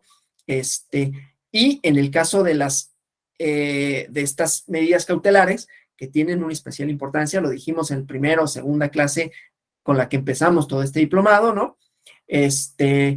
Porque son aquellas, a veces, como en el amparo, ¿no?, que hace que no se produzca el daño, ¿no? Que no subsista una situación en la que pueden alterarse las condiciones de equidad en la contienda, más allá de lo que suceda después en el pronunciamiento de fondo, pero es que no se quede sin materia, que no se vulnere y entonces se protege de manera preventiva, ¿no? Y esa es la importancia de la figura. Entonces, sí me parecería que esto podría muy bien complementarse para entender los alcances, las jurisprudencias, etcétera, con este libro que, insisto, a reserva de que no esté actualizado, porque yo la edición que tenía era de 2010 y pues en 12 años ha avanzado mucho esta parte, ¿no? Pero como figura procesal sí nos ayuda como muy bien a entenderla, los alcances estos que fueron cambiándose por parte de la apariencia del buen derecho, que por lo menos los cimientos siguen siendo los mismos que habla en este libro. Está editado por Porrúa, ¿no? Supongo que todavía es fácil de conseguirse y yo lo voy a conseguir y voy a ver si está actualizado. Y si está actualizado, pues doblemente recomendable. Si no, de todas maneras lo sigue siendo. Bueno, entonces esto, ¿no? Solicitan las medidas preventivas bajo la figura de tutela preventiva. Admite o reserva el emplazamiento. O sea, una cosa es la denuncia y otra cosa es la medida cautelar, que esto ya lo sabemos. Y que independientemente de que se admita o no, la medida cautelar tiene otros efectos. Entonces aquí se admitió, pero no se concede la medida cautelar por hechos consumados, ¿no? Insisto, esto siempre va a ser importante en otras figuras jurídicas análogas, ¿no? Tanto derecho administrativo como derecho de amparo, ¿no? Ya se publicó, pero además retiraron la cuenta, ¿sí? Pero ese es un primer efecto. O sea, la medida cautelar con relación al tweet, vean, o sea, aquí solo para ver no solo la complejidad, sino las posibilidades y cómo el REP tiene incidencia en esto, ¿no? O sea, porque una cosa es ese tweet en cuestión, pero otra cosa es futuros tweets, ¿sí? Y aquí es donde viene la tutela preventiva. Entonces, primero, con relación a la publicación, pues ya nada, ya retiraron la cuenta, pero abstente en lo sucesivo, ¿sí? Eso es lo que dice la unidad técnica de lo contencioso administrativo a la hora de la medida cautelar. La admite por una cosa y la rechaza por otra, ¿sí? Entonces, abstente de que tus mensajes sean así, elimina el material si es que se difundió en otra red social o página de internet bajo su dominio, ¿sí? Y entonces, bueno, y obviamente con un plazo. La parte afectada, en contra de la cual se concedió la medida cautelar, interpone el REP, ¿sí? Las constancias, ya, ¿no? La competencia que ya la vieron, ¿no? Medida cautelar, excedencia, esto ya, oportunidad, igualmente, ¿no? 48 horas que implica. Legitimación, interés jurídico, pues es obviamente el partido político denunciado y en contra del cual, al cual se dictó la medida, es decir, al que se le ordena que en lo sucesivo ya no lo haga. Y que en todo caso, si bien es cierto que ya eliminó el tuit en cuestión y la cuenta, si se replicó en algún otro lugar, pues que lo elimine, ¿no? Entonces, perdón. La denuncia primero, ¿no? La difusión de un tuit que tiene este contenido. Esa es como una cosa que tiene que ver con el procedimiento especial sancionador, más no con la medida cautelar. Por eso es tan importante la medida cautelar, ¿no? Porque es bueno, independientemente del resultado del procedimiento especial sancionador, que esto no subsista, porque entonces si nos esperamos al dictado de la resolución, resulta que sí era contrario a la ley, pero pues ya estuvo ahí, ya se quedó ahí, no sé, ¿qué les gusta? Un mes, ya surtió sus efectos. Por eso es importante la medida cautelar, ¿no? Y no solo eso, sino, a ver, ok, ya lo retiró, pero ¿y si lo vuelve a hacer? Vamos a tener que instalar otro procedimiento y otro y otro y otro. Por eso se solicita una medida cautelar preventiva para decir, no, de una vez dile que ya no lo puede volver a hacer. ¿Sí? Bueno, entonces aquí está el tweet. No es que me quiera detener en ese contenido, sino en las razones. O sea, es procedente la medida cautelar. Primero, no, porque se eliminó, pero si se transmitió en otro lado, pues bórralo, ¿no? Y luego, no lo hagas en otros casos, ¿no? ¿Por qué? Dice, conforme el acta circunstanciada, había elementos para considerar que sí existió el material. Los hechos son ilícitos porque el tweet se está apropiando de programas gubernamentales. Eso no está permitido en ningún tiempo. Ya veremos mañana la diferencia cuando analicemos esto de las mañaneras, ¿no?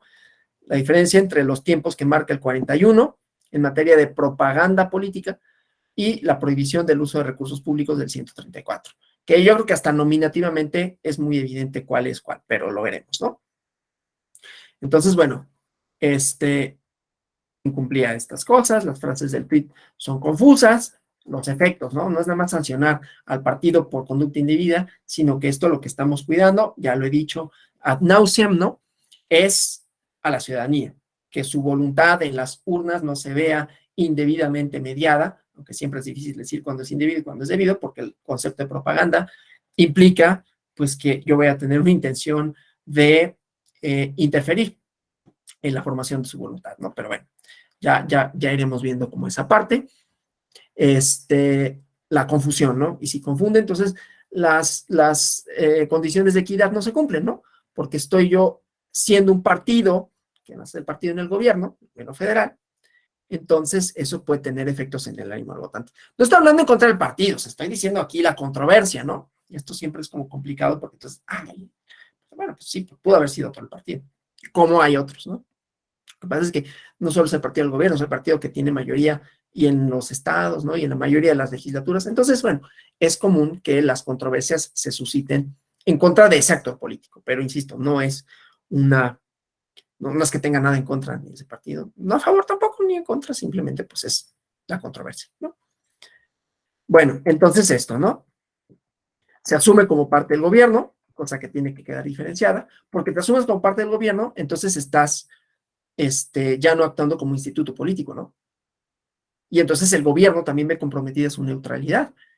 Y por lo tanto, pues si tienes el aparato del gobierno a tu favor, pues las condiciones de equidad para la competencia electoral, pues no son así, ¿no?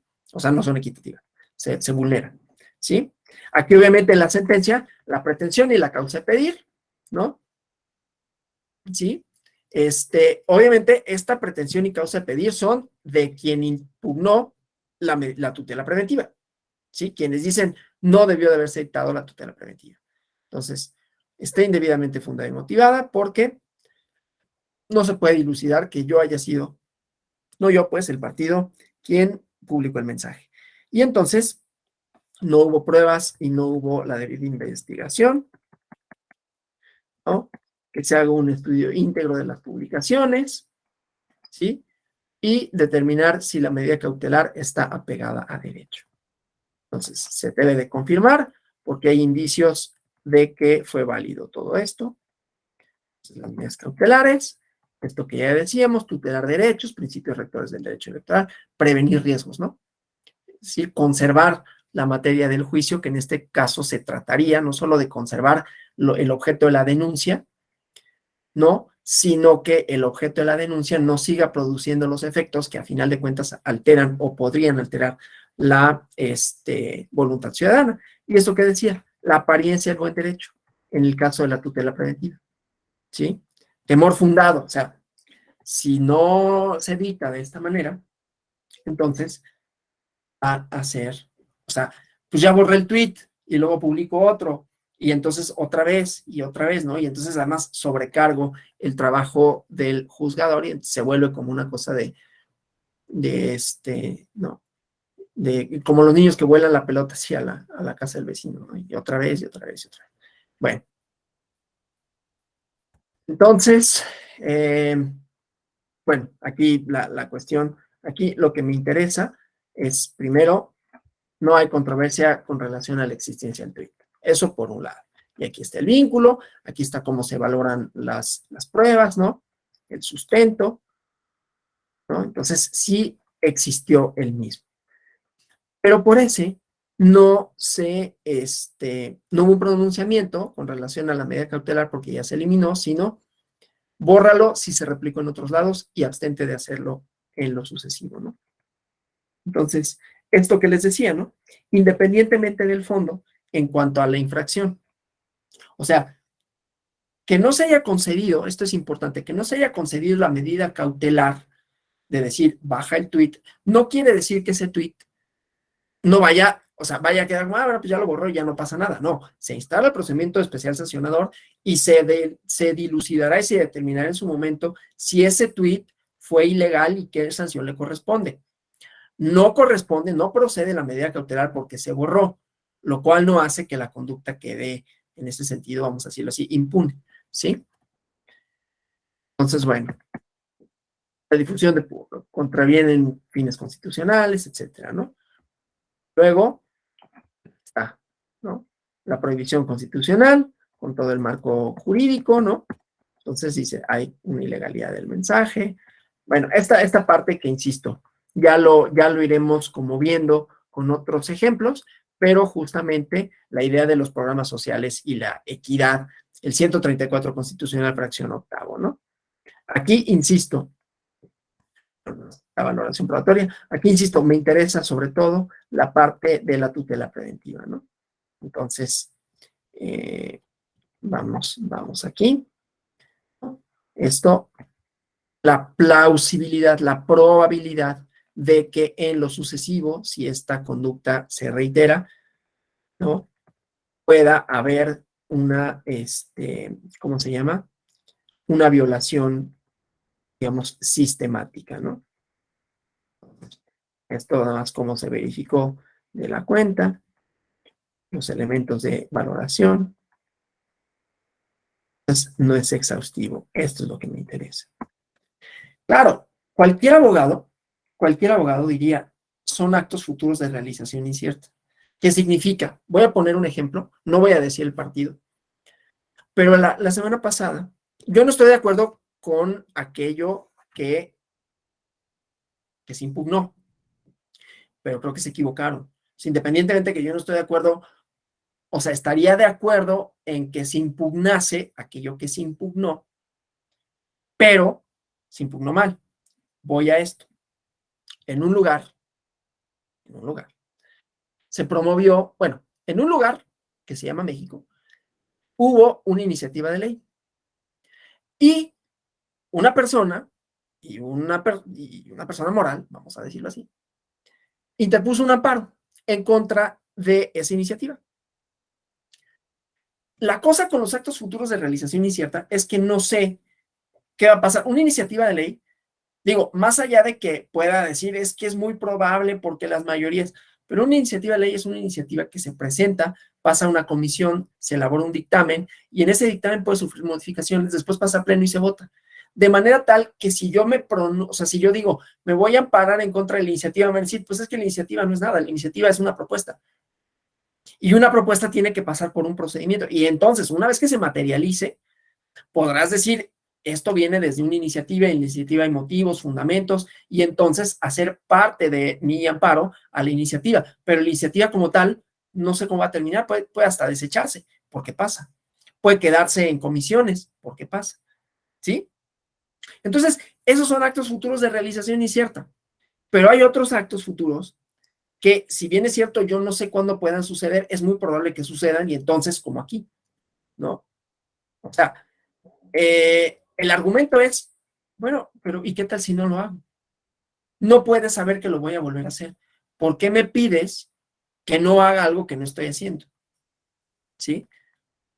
Entonces dice, está justificada esta medida para disipar el peligro de que continúe esta realización, ¿no? O sea, para evitar que en lo futuro haya esta posible manipulación, ¿sí?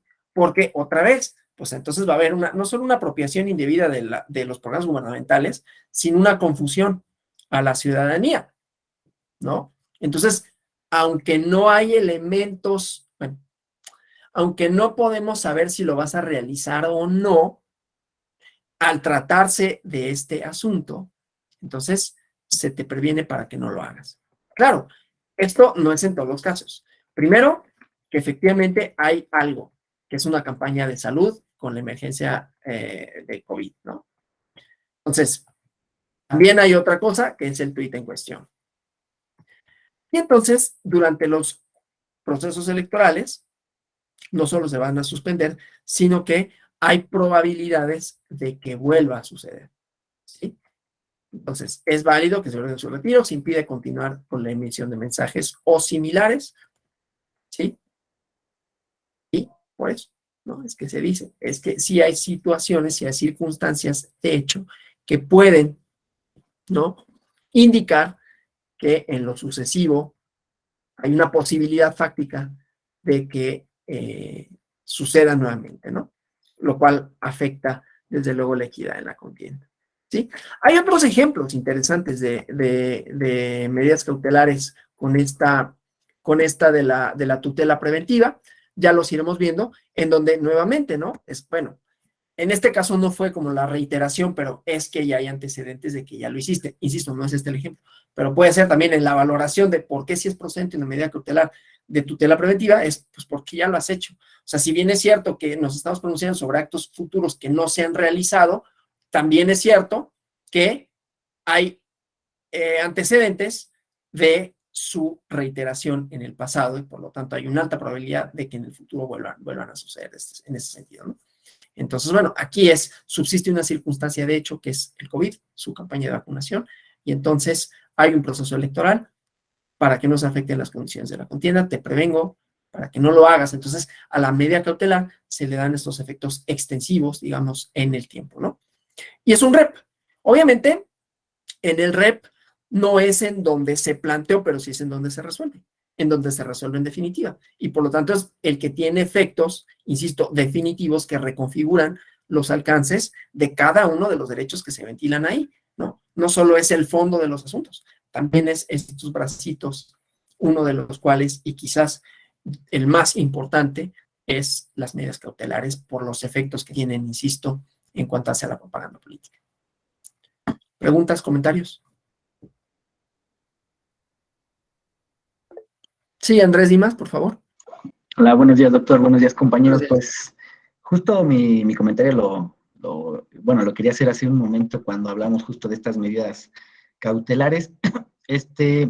Hay un tema que está bastante, pues ahorita es muy controvertido, que es ahorita la violencia política en razón de género, que la verdad lleva a realizar estas medidas cautelares, pero en ocasiones, pues ya, no sé si es en una manera desmedida.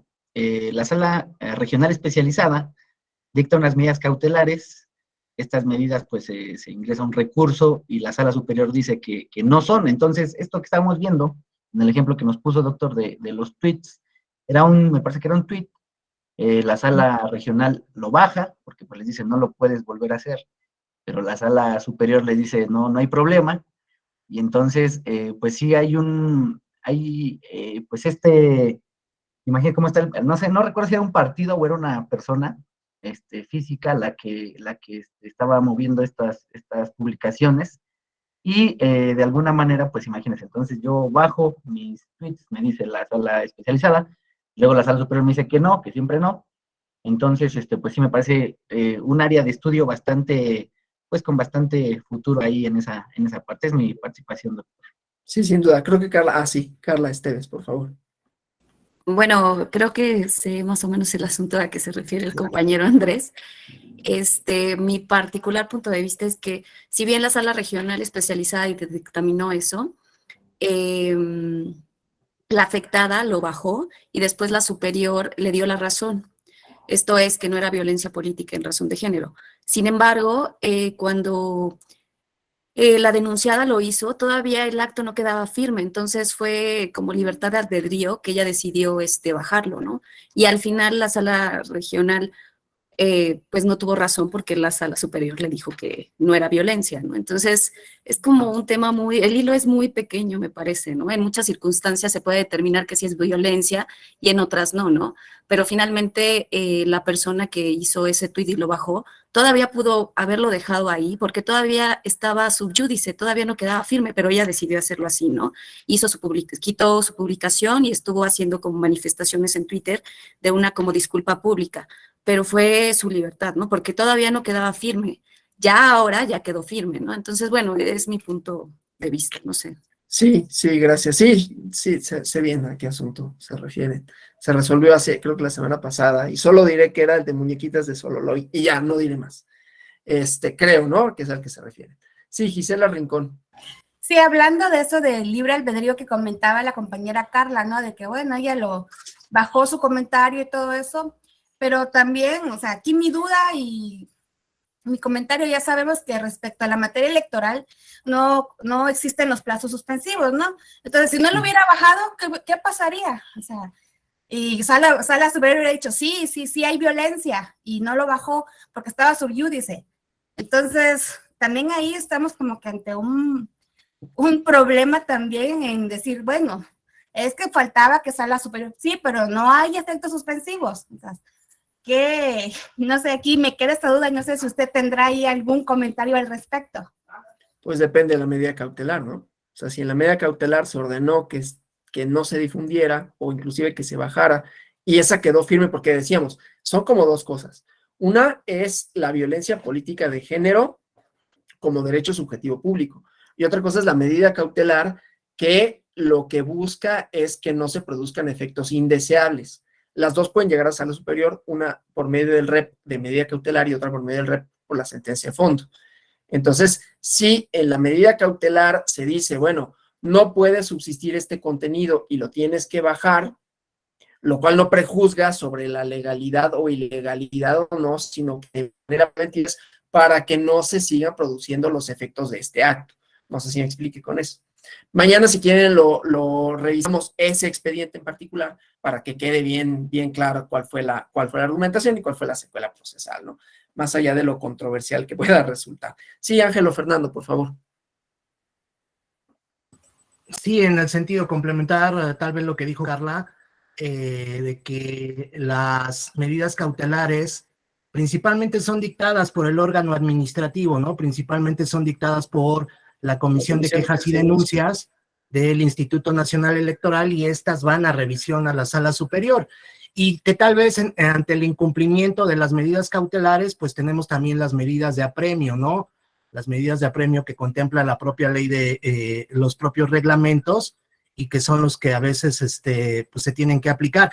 Y la otra vertiente es que, por ejemplo, cuando son publicaciones en violencia política, la medida cautelar va enfocada tanto al titular de la cuenta como a la persona moral de la cuenta, ¿no? Y es más factible que la persona moral de la cuenta sea quien retire y quien baje los asuntos, que muchas veces el titular, ¿no? El dueño del perfil, por así decirlo, ¿no? Sí, en efecto. Muchas gracias. Pues mañana lo vemos. Vamos a tener 2 días para revisar asuntos, ¿no? Y cada uno de estos ver en sus distintas vertientes cómo modifican, ¿no? Les había adelantado uno que es una admisión y que no obstante en un REP decían, bueno, las admisiones por sí mismas no son una de las causales para la procedencia del REP, pero en este caso, y lo vamos a ver, ¿no? Bueno, pues si no hay más comentarios, yo les agradezco mucho, como siempre, su disposición, su participación, su interés, y nos vemos el día de mañana. Muchas gracias. Feliz inicio de semana. Buen día, muchas gracias. Excelente día a todos. Gracias, igualmente. Gracias. Nos vemos Adiós. mañana. Excelente lunes.